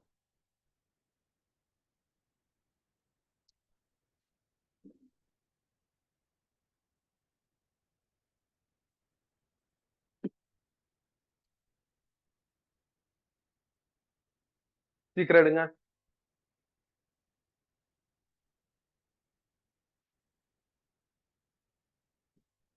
அதுல ஃப்ரெஸ்னல் டைஃப்ராக்ஷன்ல 5th பாயிண்ட் பாருங்களா, ஒரு டயக்ராம் இருக்கும். லெப்ட் சைடு பார்க்கணும். இருக்கா? சென்டர்ல வச்சுக்கோங்க. இல்லனா 5th பாயிண்ட் பாருங்க, டயக்ராம் இருக்கா? லைட் சோர்ஸ் ஃபைனைட் டிஸ்டன்ஸ்ல இருக்கா? லைட் ரே எமிட் ஆகுதா? ஒரு ஓப்பனிங் இருக்கா? அந்த ஓப்பனிங் வழியா லைட் போறப்ப அதுவா வளையுதா? வளைஞ்சு அதுவா ஆட் ஆயிருச்சா? இப்ப என்னைய பாருங்க, இதுதான் உண்மையான டைஃப்ராக்ஷன். ஆனா இது கண்ணுக்கு தெரியாது. இப்ப இந்த ரூம்ல கூட டைஃப்ராக்ஷன் நடக்கும். ஆனா நாட் ஐடென்டிஃபைடா இருக்கும், நாட் ஏபிள் டு ஐடென்டிஃபையா இருக்கும். அதனால பேரன் கூப்பர் என்ன பண்றாருன்னா ஆர்டிபிஷியலா ஒரு டைஃப்ராக்ஷன் ரெடி பண்றாரு. அப்படியே அதுலயே ரைட் சைடு காலம் பாருங்க, பேரன் கூப்பர் டைஃப்ராக்ஷன்ல 5th பாயிண்ட் பாருங்க, ஒரு டயகிராம் இருக்கா? இப்ப என்னைய பாருங்க, அந்த டயகிராம் தான் நம்ம இங்க டீடைல்டா வந்து. ஓகே தானே? இப்ப ஃப்ரெஸ்னல்ல 4th பாயிண்ட் பாருங்க, என்ன எழுதிருக்கு? டிஃபிகல்ட் டு அனலைஸ் அண்ட் அப்சர்வ்னு போட்டிருப்பாங்க. நான் அதான் இப்ப கொஞ்ச நேரத்துக்கு முன்னாடி சொன்னேன், ரியல் டைஃப்ராக்ஷனை அனலைஸ் பண்றதுக்கும் பாக்குறதுக்கும் எப்படி இருக்கு, கஷ்டமா இருக்கு. இது ஆர்டிபிஷியல். இதுல 4th பாயிண்ட் என்ன இருக்குன்னு பாருங்க, easy to analyse and observe அப்படின்னு இருக்கும். ஆமா, இது வந்து நம்ம லேப்ல ஆர்டிபிஷியலா ரெடி பண்றோம், எல்லாத்தையும் ஆர்டிபிஷியலா செட் பண்ணி பண்றோம். அப்ப நம்ம ரிசல்ட் என்ன வருதுன்னு நம்ம என்ன பண்ணிக்கலாம், புரிஞ்சுக்கலாம். நாம செட் பண்றதுனால வேவ் லென்த் எல்லாம் ரெஸ்ட்ரிக்டடா அனுப்பலாம். 400 to 440ல ஏனோ தானே அனுப்பாம 400ல ஒரு 5 பேரு, 440ல ஒரு 10 பேர்னு சம் பிக்சட் நம்பர்ஸுக்கு பிக்சர் லைட்ஸ் அனுப்பலாம். அதனால ஓரளவுக்கு லேப்ல என்ன பண்ணிடலாம், இத பாத்தரலாம், அனலைஸும் பண்ணிடலாங்கிறாங்க. இப்ப லேப்ல போய் நாம இதை செய்யறோம்னு வச்சுக்கோங்க, நம்மளுக்கு கஷ்டமா தான் இருக்கும். இதுதான் உண்மை. மேக்ஸே ஆல்ரெடி தப்பா தான் இருக்கு, இதான் உண்மை. ஆனா ஒரிஜினல் டைஃப்ராக்ஷன் பர்சனலை கம்பேர் பண்றப்ப இது எப்படி இருக்கு, ஈஸிப்பா அப்படிங்கிற மாதிரி இருக்கு. அப்படியே 3rd பாயிண்ட் பாருங்க, என்ன இருக்கு? லென்ஸ் தேவையில்லைன்னு சொல்லியிருப்பாங்க.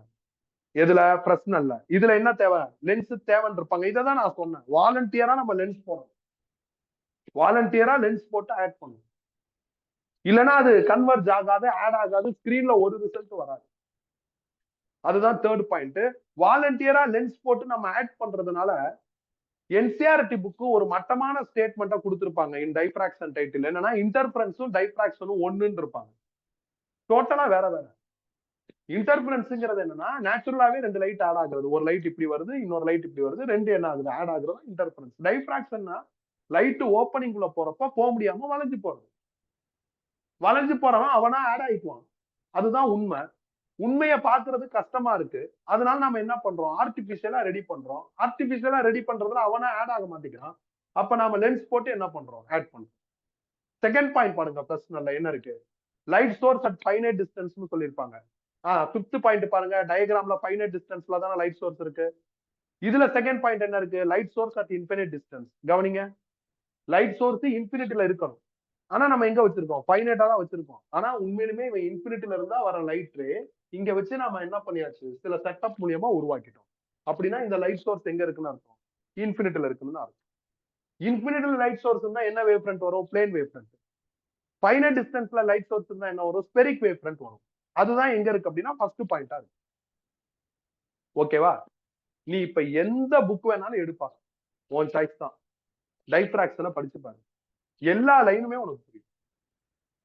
ஓகே, புரியலன்னு ஒரு லைனும் இருக்காது, எல்லா லைனுமே புரியும். நீ எக்ஸாம்ல டைஃப்ராக்ஷன் எழுதுறப்ப இந்த டேபிள் போடாது. இந்த மாதிரி டேபிள் கேட்டாங்கன்னா, அதாவது டிஃபரன்ஸ் பிட்வீன் பிரஸ்னல், பேரன் கூப்பர் கேட்டாங்கன்னா இந்த மாதிரி எழுதுங்க. எக்ஸாம்ல நீ டைஃப்ராக்ஷன் எழுதுறப்ப இந்த டேபிள், இந்த டயகிராம்லாம் வேணாம். இந்த டேபிள்ல இருக்கிற ஒரு லைனையும் ஸ்டேட்மெண்டா மாத்தி எழுது. அதை எழுதிட்டு இந்த டயகிராம் போடு. டயகிராம் நான் ரெஸ்ட்ரிக்டடா போட்டிருப்பேன், மேல ஒரு பாயிண்ட்டுக்கு மட்டும் போட்டிருப்பேன், மித்ததெல்லாம் போட்டிருக்க மாட்டேன். அந்த மாதிரி போடு. வேணும்னா இப்ப கீழேயும் போட்டு இந்த ஸ்கிரீனையும் நீ என்ன பண்ணிக்கலாம், இங்கே நீ வரைஞ்சுக்கிறதுனால வரைஞ்சுக்கலாம், அந்த மாதிரியும் பண்ணலாம். இல்லைன்னா நான் ஒரு 2 ஷீட்டுக்கு அப்புறம் ஸ்கிரீன் வரைஞ்சிருப்பேன், இந்த மாதிரி கூட நீ ஸ்கிரீன் வரைஞ்சுக்க. டைஃப்ராக்ஷன் ஒரு கொஸ்டினா வருதுன்னா இந்த 2 ஷீட்டையும் அப்படியே என்ன பண்ணு, எழுதிரு.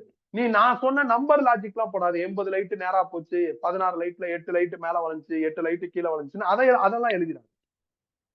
நீ எந்த எக்ஸ்பிளனேஷனும் கொடுக்க தேவையில்ல, இந்த கண்டென்ட் எழுதுனா போதும். நீ எக்ஸ்பிளனேஷன் ஏதாவது எழுதுன்னு ஆசைப்பட்டனா இந்த டேபிள் என்ன பண்ணிடு, ஸ்டேட்மெண்டா மாத்தி எழுது. மேபி டீச்சர் அந்த பேராகிராஃபை ரீட் பண்றாங்கன்னா நீ எழுதுன எல்லா பாயிண்ட் எப்படி இருக்கும், கரெக்டா இருக்கும், எதுவுமே தப்பா இருக்காது. உனக்கு தி பெஸ்டா புரிஞ்சிருக்கும். நீ செல்ஃபா படிக்கிறப்பையும் புரியாது, மித்த டீச்சர்ஸ் எப்படி நடத்திருக்காங்கன்னு எனக்கு எந்த ஐடியாவும் இல்ல. ஏன்னா இது பிராக்டிக்கலா யோசிச்சு பார்த்தா ஒரு கஷ்டமான விஷயம். இதுல டைஃப்ராக்ஷன் கிரேட்டிங்னு ஒண்ணு இருக்கு, அந்த எக்ஸ்பெரிமெண்ட் கூட நான் செஞ்சு பார்த்திருக்கேன்.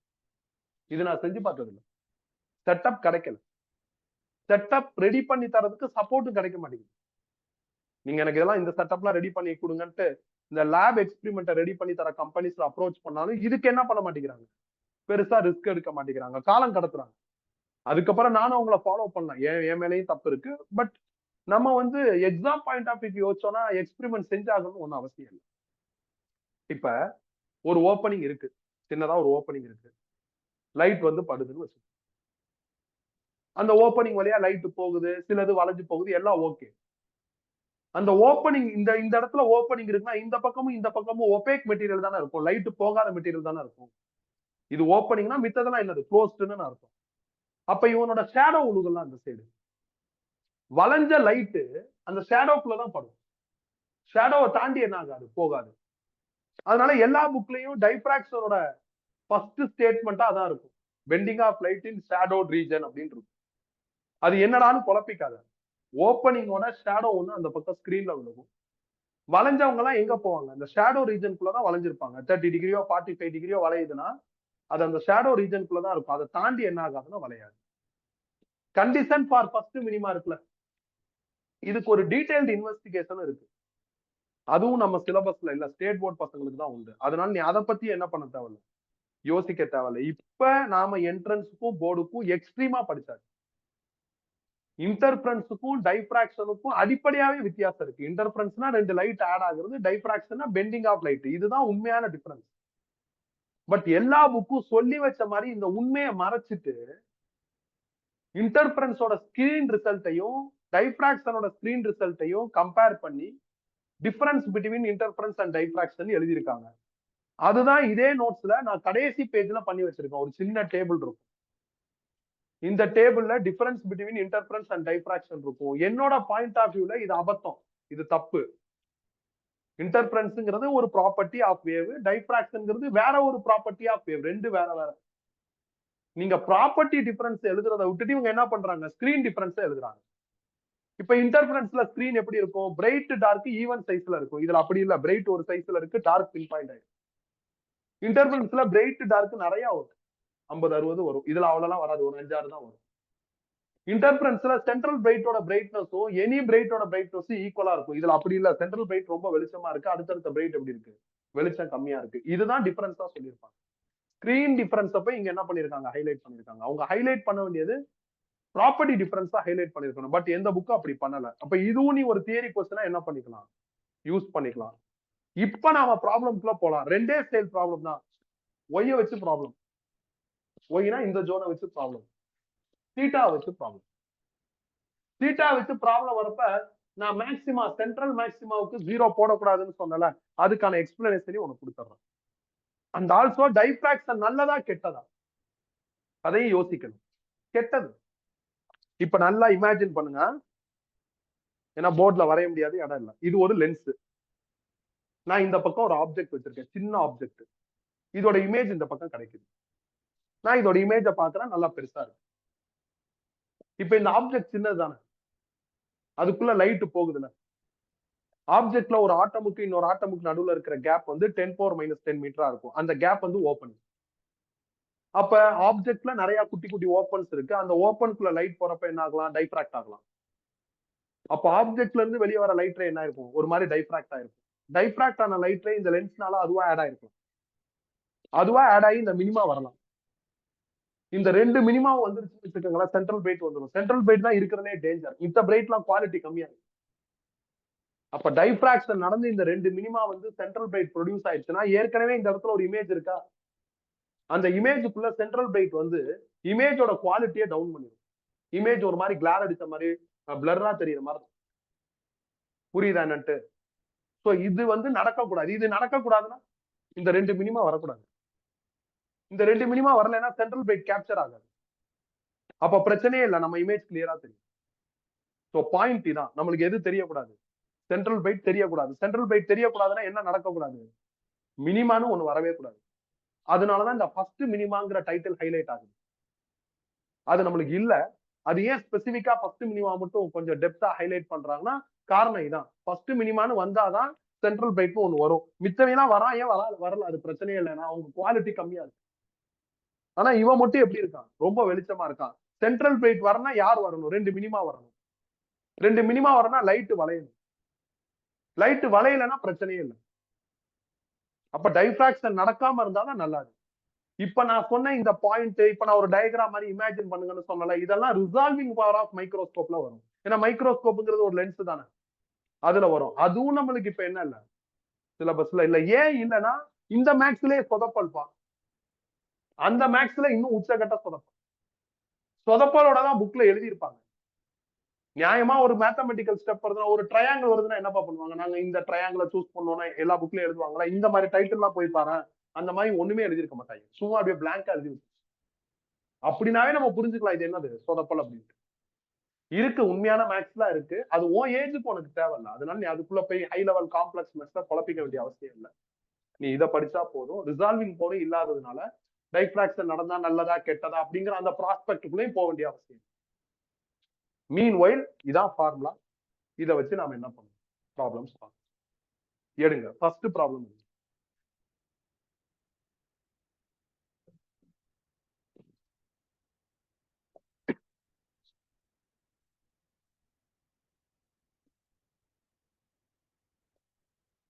Light of wavelength 500 nanometer passes through a slit of 0.2 mm wide. The diffraction pattern is formed on a screen 60 centimeter away. Determine the angular spread of central maximum, the distance between central maximum and second minimum. கவனிங்கப்பா. அவங்க first என்ன notes பார்க்க கூடாது. இப்ப கவனிங்க. Angular spread of central maximum கேட்டிருக்காங்க. Central மேக்ஸிமம்னாலும் central பிரைட்னாலும் ஒண்ணுதான். Is equal to angular width of central bright. Angular width of central பிரைட்டுக்கு நான் ஃபார்முலா கொடுத்துட்டேன். 2 lambda by a. 2 ரீடைனர். லாம்டா எவ்வளவு சொல்லியிருக்காங்கன்னா 500 நானோமீட்டர். ஏ 0.2 mm சொல்லியிருக்காங்க. அதை மீட்டரா மாத்திட்டா சால்வ் பண்ணா 5 into 10⁻³ ரேடியன். அவ்வளவுதான். அப்புறம் என்ன கேட்டிருக்காங்கன்னா சென்ட்ரல் பிரைட்டுக்கும் செகண்ட் மினிமாவுக்கும் நடுவுல இருக்கிற டிஸ்டன்ஸ் கேட்டிருக்காங்க. அப்படின்னா y2 கேட்டிருக்காங்க. y2 கண்டுபிடிக்கணும்னா நீங்க என்ன பண்ணணும்? இங்க இருக்கிற எண்ணுக்கு பதில் 2 போடணும். அப்ப 2 lambda d by a. Lambda a d எல்லாமே அவைலபிள் போட்டா ஆன்சர். இதுல ஃபர்ஸ்ட் டிவிஷன் நோட்ஸ்ல இருக்கிறத அடிச்சுட்டு இதே மாதிரி எழுதி. நோட்ஸ்ல நான் என்ன பண்ணிருப்பேன்னா கொஞ்சம் கவனிங்க, நான் சொல்லிடுறேன். நோட்ஸ்ல நான் என்ன பண்ணிருப்பேன்னா, நான் ஏற்கனவே சொன்னல ஆங்குலர் வித்துக்கு இந்த ஷார்ட்கட் இல்லாம ஒரு ப்ரூஃப் இருக்குன்ட்டு, அந்த ப்ரூஃப் இந்த பக்கத்துல எழுதியிருப்பேன் கீழ. இத ரெஃபரன்ஸா வச்சு இத டெரைவ் பண்ணி காமிச்சிருப்பேன். இது வேணாம் நம்மளுக்கு. நீ ஷார்ட்கட் ஃபார்முலா வச்சு ஈஸியா வேலையை முடிச்சுட்டு போயிரு. நம்ம எக்ஸாம் ப்ராப்ளம் தானே டீல் பண்ண போறோம். போர்டா இருந்தாலும் சரி, என்ட்ரன்ஸா இருந்தாலும் சரி. நீ அதனால ஃபார்முலா வச்சு ஆன்சர் எடுத்துட்டு போயிரு. இது பெஸ்ட். அது இல்லாம அவங்க distance between central maximum and second minimum கேட்டிருக்காங்க. அப்ப அவங்க டார்கெட் பண்ணிருக்கிறது y2 தான். நான் y1ஐயும் சேர்த்து கண்டுபிடிச்சேன். அதனால இதுல y2 தான் கரெக்டான ஆன்சருங்கிறத இண்டிகேட் பண்றதுக்கு y2க்கு மேல டிக் பண்ணிருப்பேன். அதை அடிக்க வேணாம், y2 மட்டும் என்ன பண்ணிக்கலாம் ஆன்சரா பாத்துக்கலாம். இது ஃபர்ஸ்ட் டிவிஷன் டோட்டலாவே ஸ்ட்ரைக் அவுட் பண்ணிட்டு என்ன பண்ணிருங்க, இது மாதிரி எழுதுங்க. சீக்கிரம் எழுதுங்க.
அடுத்து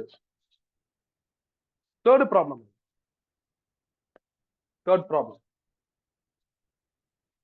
10 நிமிஷத்துல முடிஞ்சிருப்பாங்க. செம ஈஸி இதெல்லாம். A screen is placed 2 meters away from the single narrow slit. Calculate the slit width if the first minimum lies 5 mm on either side of central maximum. Wavelength of light is 5000 Armstrong. கவனிங்க. Central மேக்ஸிமம்னா இந்த point தான். அதாவது இது ஃபுல்லாவே central மேக்ஸிமமா இருந்தாலும் நம்ம வந்து distance மெஷர்மெண்ட்ல இந்த மிட் பாயிண்ட தான் எடுத்துக்கணும்.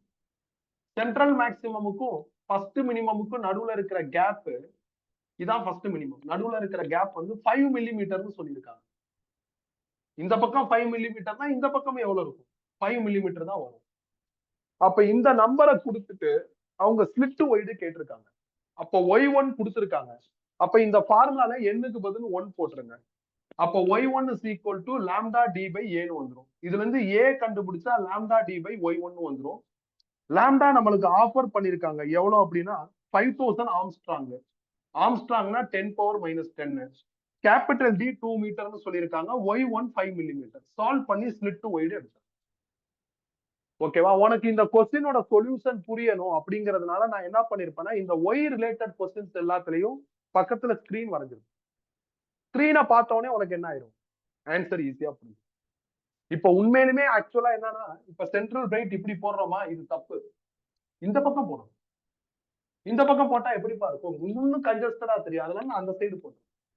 அதனால சில நேரங்கள்ல ஸ்கிரீன்ல அந்த சைடு போட்டு வரைஞ்சிருப்பேன், சில நேரங்கள்ல இந்த பக்கம் போட்டு வரைஞ்சிருப்பேன். எப்படி வேணாலும் வரையலாங்கிறது இண்டிகேட். ஓகே தானே? அடுத்து எடுங்க. 4th question.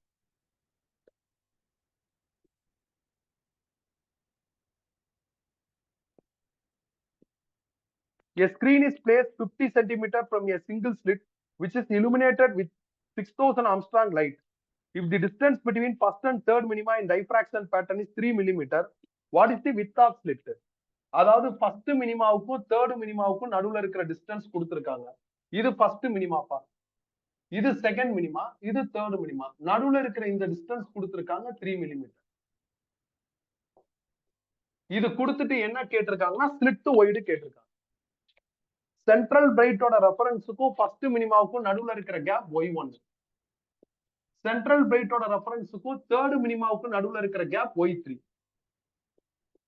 அப்ப நீங்க y3ல இருந்து y1 மைனஸ் பண்ணிட்டா இந்த கேப் கிடைக்கும். அப்ப y3 minus y1 is equal to 3 millimeter. y3னா இங்க n-க்கு பதில் 3 போட்டுருங்க. அப்ப 3 lambda d by a. y1னா n-க்கு பதில் 1 போட்டுருங்க. அப்ப lambda d by a is equal to 3 millimeter. Solve பண்ணா 2 lambda d by a is equal to 3 millimeterன்னு வரும். லாம்டாவும் d அவைலபிள். லாம்டா எவ்வளவு சொல்லியிருக்காங்கன்னா 6000 ஆம்ஸ்ட்ராங், d எவ்வளவு சொல்லியிருக்காங்கன்னா 50 சென்டிமீட்டர். அதை போட்டு a கண்டுபிடிக்கும். அகைன் சொல்யூஷன் புரியணுங்கிறதுனால ஸ்கிரீன் வரைஞ்சிருப்பேன். ஸ்கிரீனை பார்த்தோன்னே சொல்யூஷன் புரிஞ்சிடும். 11th கொஸ்டின் எடுங்க.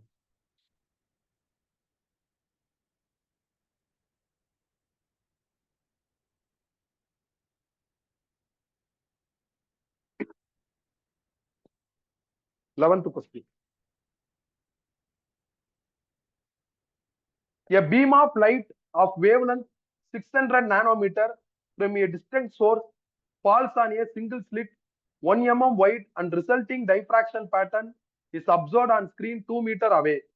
What is the distance between first dark fringe on either side of central bright? கவனிங்க, இது சென்ட்ரல் பிரைட். இந்த பக்கம் ஒரு ஃபர்ஸ்ட் பிரைட், ஃபர்ஸ்ட் மினிமா வருது. ஃபர்ஸ்ட் மினிமா தான் ஃபர்ஸ்ட் டார்க். இந்த distance y1.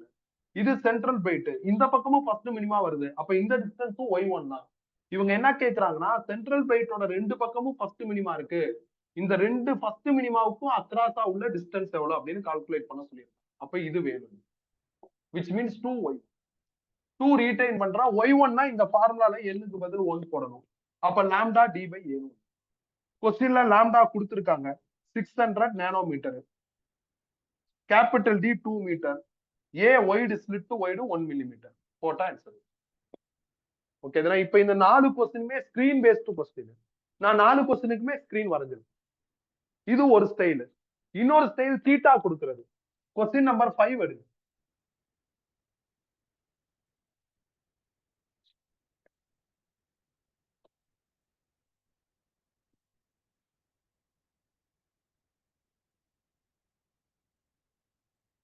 A slit of width d is illuminated by white light. For what value of d is the first minimum for red light of lambda 650 nanometer located at point P அப்படின்னு கேட்டிருக்காங்க. கீழே ஒரு diagram இருக்கு பாருங்க. அந்த டயக்ராம்ல slit wide dean இருக்கா, அப்புறம் angle 30 டிகிரின்னு கொடுத்திருக்காங்களா. அந்த பாயிண்ட் P ல என்ன வருதுங்கிறாங்கன்னா ஃபர்ஸ்ட் மினிமம் வருதுங்கிறாங்க. பாயிண்ட் P ல ஃபர்ஸ்ட் மினிமம் வரணும்னா ஸ்லிட் ஒய்டு என்னவா இருக்குன்னு கேக்குறாங்க. ஆங்கிள் 30 டிகிரின்னு ஒரு பெரிய நம்பரா கொடுத்திருக்காங்க. அவங்க கீழே கொடுத்திருக்காங்களா டயக்ராம். அது என்ன டயக்ராம்னா இங்க பாருங்க, ஸ்கிரீனை பாருங்க, போர்டை பாருங்க. இந்த பாயிண்ட் இருக்குல்ல, இது இந்த லைனு, இது இந்த லைன். இந்த ரெஃபரன்ஸ் லைனை மட்டும் கனெக்ட் பண்ணி டயக்ராம் போடுவாங்க. அந்த மாதிரி டயக்ராம். சோ அப்ப இந்த மாதிரி டயக்ராம் வருதுன்னா பார்த்து பயந்துடக்கூடாது. வளைஞ்சதெல்லாம் போட மாட்டாங்க. யார போடுவாங்க? ரெஃபரன்ஸ் லைனை மட்டும் போட்டு டயக்ராம் ஜெனரேட் பண்ணுவாங்க. சோ இப்ப திங் என்ன அப்படின்னா they said first minimum slit width கேட்டிருக்காங்க. எப்படி கண்டுபிடிக்கலாம்? மினிமானா தீட்டா கொடுத்துட்டாங்கன்னா இதான் ஃபார்முலா. நான் ஸ்பிளிட் ஒய்ட ஏன்னு சொல்றேன், அவங்க டின்னு சொல்லியிருக்காங்க. அப்ப ஏ இருக்கிற இடத்துல டி போட்டுடலாம். சைன் தீட்டாவுக்கு பதில் 30 டிகிரி. ஃபர்ஸ்ட் மினிமாங்கிறதுனால எண் 1. லாம்டா 650 நானோமீட்டருங்கிறாங்க. சால்வ் பண்ணி டி கண்டுபிடிச்சா 1300 இன்டூ 10⁻⁹ மீட்டர்னு வரும். பட் கொஸ்டின் முடியல. இன்னொரு பார்ட் இருக்கு. இன்னொரு பார்ட் என்ன கொடுத்திருக்காங்கன்னு பாருங்க. For what value of the wavelength of light will be the first diffraction maxima also falls at P. அதே பாயிண்ட்ல மேக்ஸிமா வரணும். அப்ப லைட்டோட வேவ்லென்த் என்னவா இருக்கும்னு கேக்குறாங்க. லைட்டோட வேவ்லென்த் கண்டுபிடிக்கிறதுக்கு நான் இந்த ஃபார்முலா யூஸ் பண்றேன் ஃபார் மேக்ஸிமா. அப்ப ஏக்கு பதில் டின்னு மாத்திட்டா தீட்டா 30 டிகிரின்னு சொல்லிட்டாங்க. ஃபர்ஸ்ட் மேக்ஸிமாங்கிறதுனால எண்ணுக்கு பதில் 1 போட்டா 3 லாம்டா பை 2ன்னு வரும். டிக்கு பதில் இந்த ஆன்சர் போட்டு லாம்டாவை கால்குலேட். இப்ப நான் சொன்ன ஸ்டோரி கரெக்டா இருக்கும் பாருங்களேன். நீ டிஃபரெண்ட் லைட் அனுப்பிச்சேன்னா ஒருத்தவனும் ஒரு மாதிரி வளைவான். வளைஞ்சதுனால சில லைட் வளைஞ்சு ஆட் ஆகி மினிமாவும் வரலாம். அதே பாயிண்ட்ல வேற சில லைட் ஆட் ஆகி என்ன ஆகலாம்? மேக்ஸிமம் வரலாம். அந்த மாதிரி தானே இந்த கொஸ்டின் ஃப்ரேம் ஆயிருக்கு. ஒரு அதே பாயிண்ட்ல மினிமா வருது, அதே பாயிண்ட்ல என்ன ஆகுது? மேக்ஸிமா வருது. அப்ப ஈவன் நாம லேப்ல இதை செஞ்சாலும் ஒரே இடத்துல மினிமா மேக்ஸிமா எல்லாமே வர்றதுனால ஸ்கிரீனை இன்வெஸ்டிகேட் பண்றது எப்படி இருக்கும்? ரொம்ப கஷ்டமா இருக்கும். அப்ப இந்த மாதிரி ஃபார்முலா ஸ்கிரீன் இன்வெஸ்டிகேஷனுக்கு சப்போர்ட் பண்ணுது. ஆனா இந்த ஃபார்முலாவுக்கான மேக்ஸ் என்ன ஆகல? கிளியரா கிடைக்க மாட்டேங்குது. அதனால இவங்க ஒரு டம்மி மேக்ஸ் பண்றாங்க. ஓகே தானே? டிக் பண்ணிருங்க. இப்ப அடுத்து வந்து 8th கொஸ்டினுக்கு வாங்க.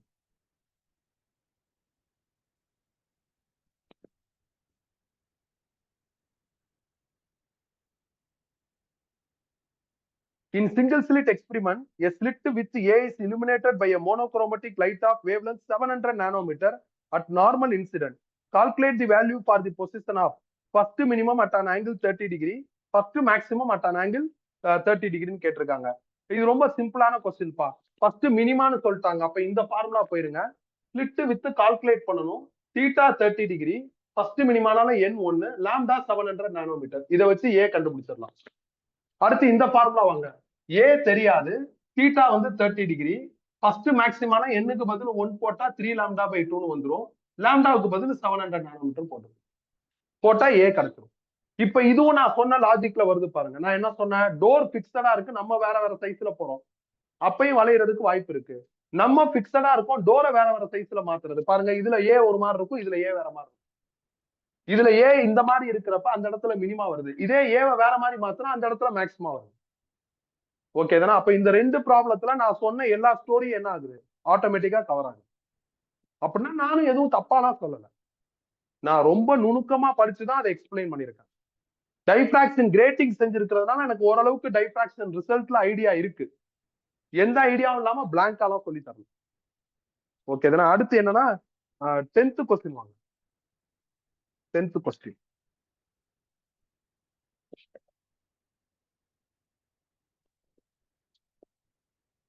First diffraction minimum due to a single slit of width 1 into 10⁻⁵ centimeter is at 30 degree.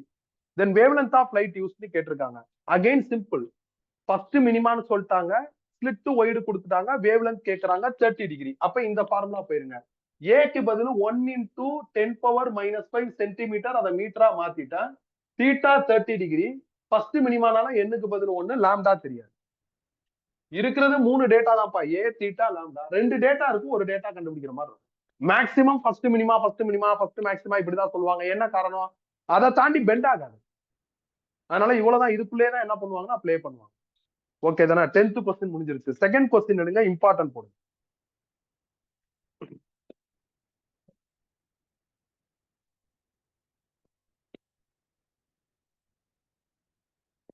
A monochromatic light of wavelength 5000 Armstrong passes through a single slit, producing diffraction pattern for central maximum as shown in figure. Determine the width of slit அப்படின்னு கேட்டிருக்காங்க. திருப்பி பாருங்களா, இந்த reference diagram மாதிரி ஒரு diagram தான் கொடுத்திருப்பாங்க. Okay தானே? 30 டிகிரி இருக்கு.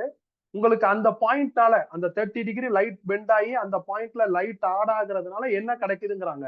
சென்ட்ரல் மேக்ஸிமா கிடைக்குதுங்கிறாங்க. சென்ட்ரல் மேக்ஸிமா கிடைக்குதுன்னா இந்த பாயிண்ட் யாருப்பா? First minima. அப்ப அவங்க சென்ட்ரல் மேக்ஸிமான்னு சொன்னா நீ இந்த ஃபார்முலாவை எடுத்துக்கிட்டு எண்ணுக்கு பதில் 0 போட்டு சொதப்பிடக்கூடாது. அதனாலதான் நான் இதை எடுக்கவே கூடாதுன்னு சொன்னேன். இப்ப நான் எழுதுனா இதை எழுத மாட்டேன். நான் புக் எழுதுனா இந்த 0 போட மாட்டேன். Central maxima will be produced only if two minima occurs on either side of central maxima, which is first minimum. அதனால சென்ட்ரல் மேக்சிமான்னு சொல்லி அவங்க டயக்ராம் கொடுத்திருந்தாலும் சென்ட்ரல் மேக்சிமா வரணும்னா எது வேணும்? ஃபர்ஸ்ட் மினிமா வேணும். அப்ப நீ என்ன பண்ணும்?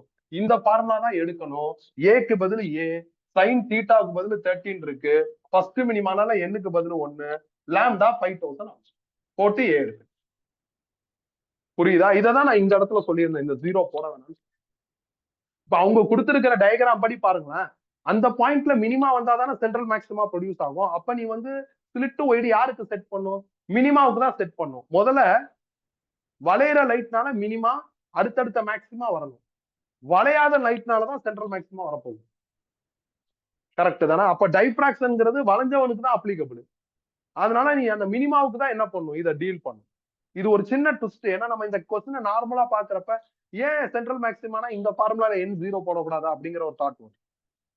போடக்கூடாது. அந்த மாதிரி ஒரு ஸ்கீமே கிடையாது என்னை பொறுத்தவரை. புக்ல எழுதியிருப்பாங்க, அதனால நானும் எழுதியிருக்கேன். பட் அந்த மாதிரி ஒரு ஸ்கீம் கிடையாது. அந்த மாதிரி ஒரு ஸ்கீம் இருந்தா இந்த மேக்ஸ்ல அதை கொண்டு வந்திருக்க வேண்டியதானே? இந்த மேக்ஸ்ல அதை கொண்டே வரலையே. இது டம்மி மேக்ஸா இருந்தாலும் லாஜிக்கலா இது கரெக்ட் தானே? அப்ப இதுலயாவது எடுத்துட்டு வந்திருக்கணுமே, எடுத்துட்டு வரல. ஓகே தானே? அதனால நான் சொல்றதான் கரெக்ட். ஓகே தானே? டிக் பண்ணிருங்க. இப்போ 1 2 3 4 5 முடிஞ்சிருச்சு. 6th கொஸ்டின் வாங்க.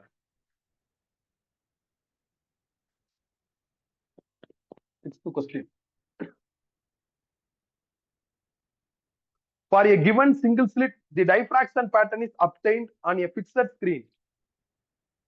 First by using red light, then with blue light. In which case will the central maximum in the observed diffraction pattern have larger angular width? Red light use பண்றாங்க, அடுத்து blue light use பண்றாங்க. Angular width of central maximum எதுக்கு லார்ஜரா இருக்குன்னு கேக்குறாங்க. Angular width of central maximum is equal to 2 lambda by a நம்மள்ட்ட formula இருக்கு. எங்க இருக்கு? இங்க இருக்கு. அப்ப ஆங்குலர் வித்தும் லாம்டாவும் எப்படி இருக்கு? Directly proportional. Red light blue light, red லைட்டுக்கு வேவ் லென்த் ஜாஸ்தி, அப்ப ரெட் லைட்டுக்கு ஆங்குலர் வித் ஜாஸ்தி. அவ்வளவுதான், முடிஞ்சிருச்சு.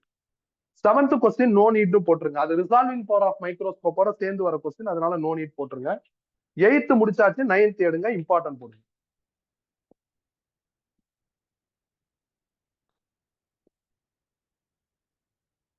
The angular width of central maximum in a single slit diffraction pattern is 60 degree. The width of slit is 1 micrometer. The slit is illuminated by monochromatic plane waves. If another slit of same width near it, Young's fringes can be observed on the screen, placed at a distance of 50 cm from the slit. If the observed fringe width is 1 cm, what is the slit separation distance அப்படின்னு கேட்டிருக்காங்க. கவனிங்க, நல்லா கவனமா பாருங்க. அதாவது இந்த angle கொடுத்துட்டாங்க கொஸ்டின்ல 60 டிகிரி. இது ஸ்லிட் வைடு, இது 1 மைக்ரோமீட்டர்னு கொடுத்துருக்காங்க. ஆரம்பிக்கிறப்ப அவங்க சிங்கிள் ஸ்லிட் எக்ஸ்பெரிமெண்ட் தான் பண்றாங்க. இந்த ஆங்குலர் வித் 60 டிகிரின்னு பெரிய நம்பரா இருக்கு. ஆங்குலர் வித்தோட ஃபார்முலா 2 lambda by a, அதை எழுதிட்டாங்க. ஆங்குலர் வித்தோட அந்த ஆங்கிள் கிரேட்டர் நம்பரா இருந்ததுன்னா ஃப்ரண்ட்ல சைன் சேர்த்துக்கணும். இதே சின்ன நம்பரா இருந்தா இதை விட்டுருங்க. தீட்டா இஸ் வெரி வெரி ஸ்மால்னா sine theta is equal to theta. Theta is லார்ஜர்னா இந்த சைன் எஃபெக்ட் இருக்கணும். சைன் 60யோட வேல்யூ √3/2. லாம்டா தெரியாது, ஏ 1 மைக்ரோமீட்டர். இதுல இருந்து லாம்டா கண்டுபிடிச்சா √3/4 into 10⁻⁻6 மீட்டர்னு ஒண்ணு. சிங்கிள் ஸ்லிட்னா இதான், இதான் ஃபர்ஸ்ட் ஸ்லிட். இந்த ஸ்லிட் ஒய்டு தான் கொஸ்டின்ல ஏங்குறாங்க. திடீர்னு இதே மாதிரி இன்னொரு ஸ்லிட்டா பக்கத்துல கொண்டு வந்துட்டாங்க. கொண்டு வந்தவனே அது டபுள் ஸ்லிட் எக்ஸ்பெரிமெண்டா மாறி ஸ்கிரீன்ல இப்ப என்ன ஆகுதுன்னா இன்டர்ஃபரன்ஸ் ரிசல்ட் அதுவாவே வருது. அதுல பிரிஞ்சு வித்து கொடுத்துட்டாங்க 1 சென்டிமீட்டர். பிரிஞ்சு வித்துட்டு கொடுத்துட்டு டிஸ்டன்ஸ் பிட்வீன் 2 ஸ்லிட் கேட்டிருக்காங்க, which is D. இந்த D கண்டுபிடிக்க சொல்றாங்க. ஓகே தானே? நல்லா பாருங்களேன், இந்த டயக்ராம் இருக்குல்ல, அது போன கிளாஸ்ல நாம இன்டர்ஃபரன்ஸ்ல பார்த்த இந்த டயக்ராமுக்கு ஈக்குவல். இந்த கேப் இருக்குல்ல, அதான் இந்த கேப். இந்த கேப் இருக்குல்ல, அதான் இது. இந்த லைன் இருக்குல்ல, அதான் இந்த பாக்ஸ். இந்த லைன் இருக்குல்ல, அது இந்த பாக்ஸ். நடுவுல இருக்கிற லைன் இந்த 2 பாக்ஸ். அப்ப ஒரு ஸ்லிட்டா இருக்கிறப்ப சம்திங் கொடுத்திருக்காங்க, அதை வச்சு நான் சம்திங் கண்டுபிடிச்சிருக்கேன். திடீர்னு டபுள் ஸ்லிட்டா மாறி அது என்ன ஆச்சு?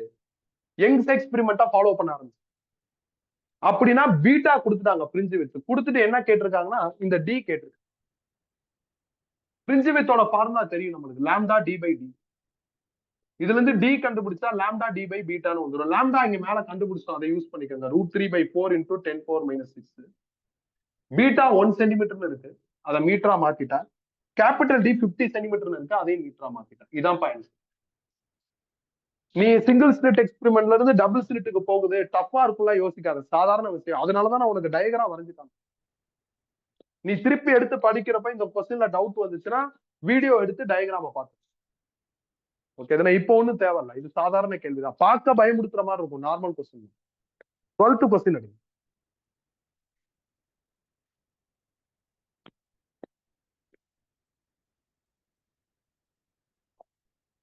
Light of wavelength 5000 Armstrong produces diffraction pattern of the single slit of width 2.5 micrometer.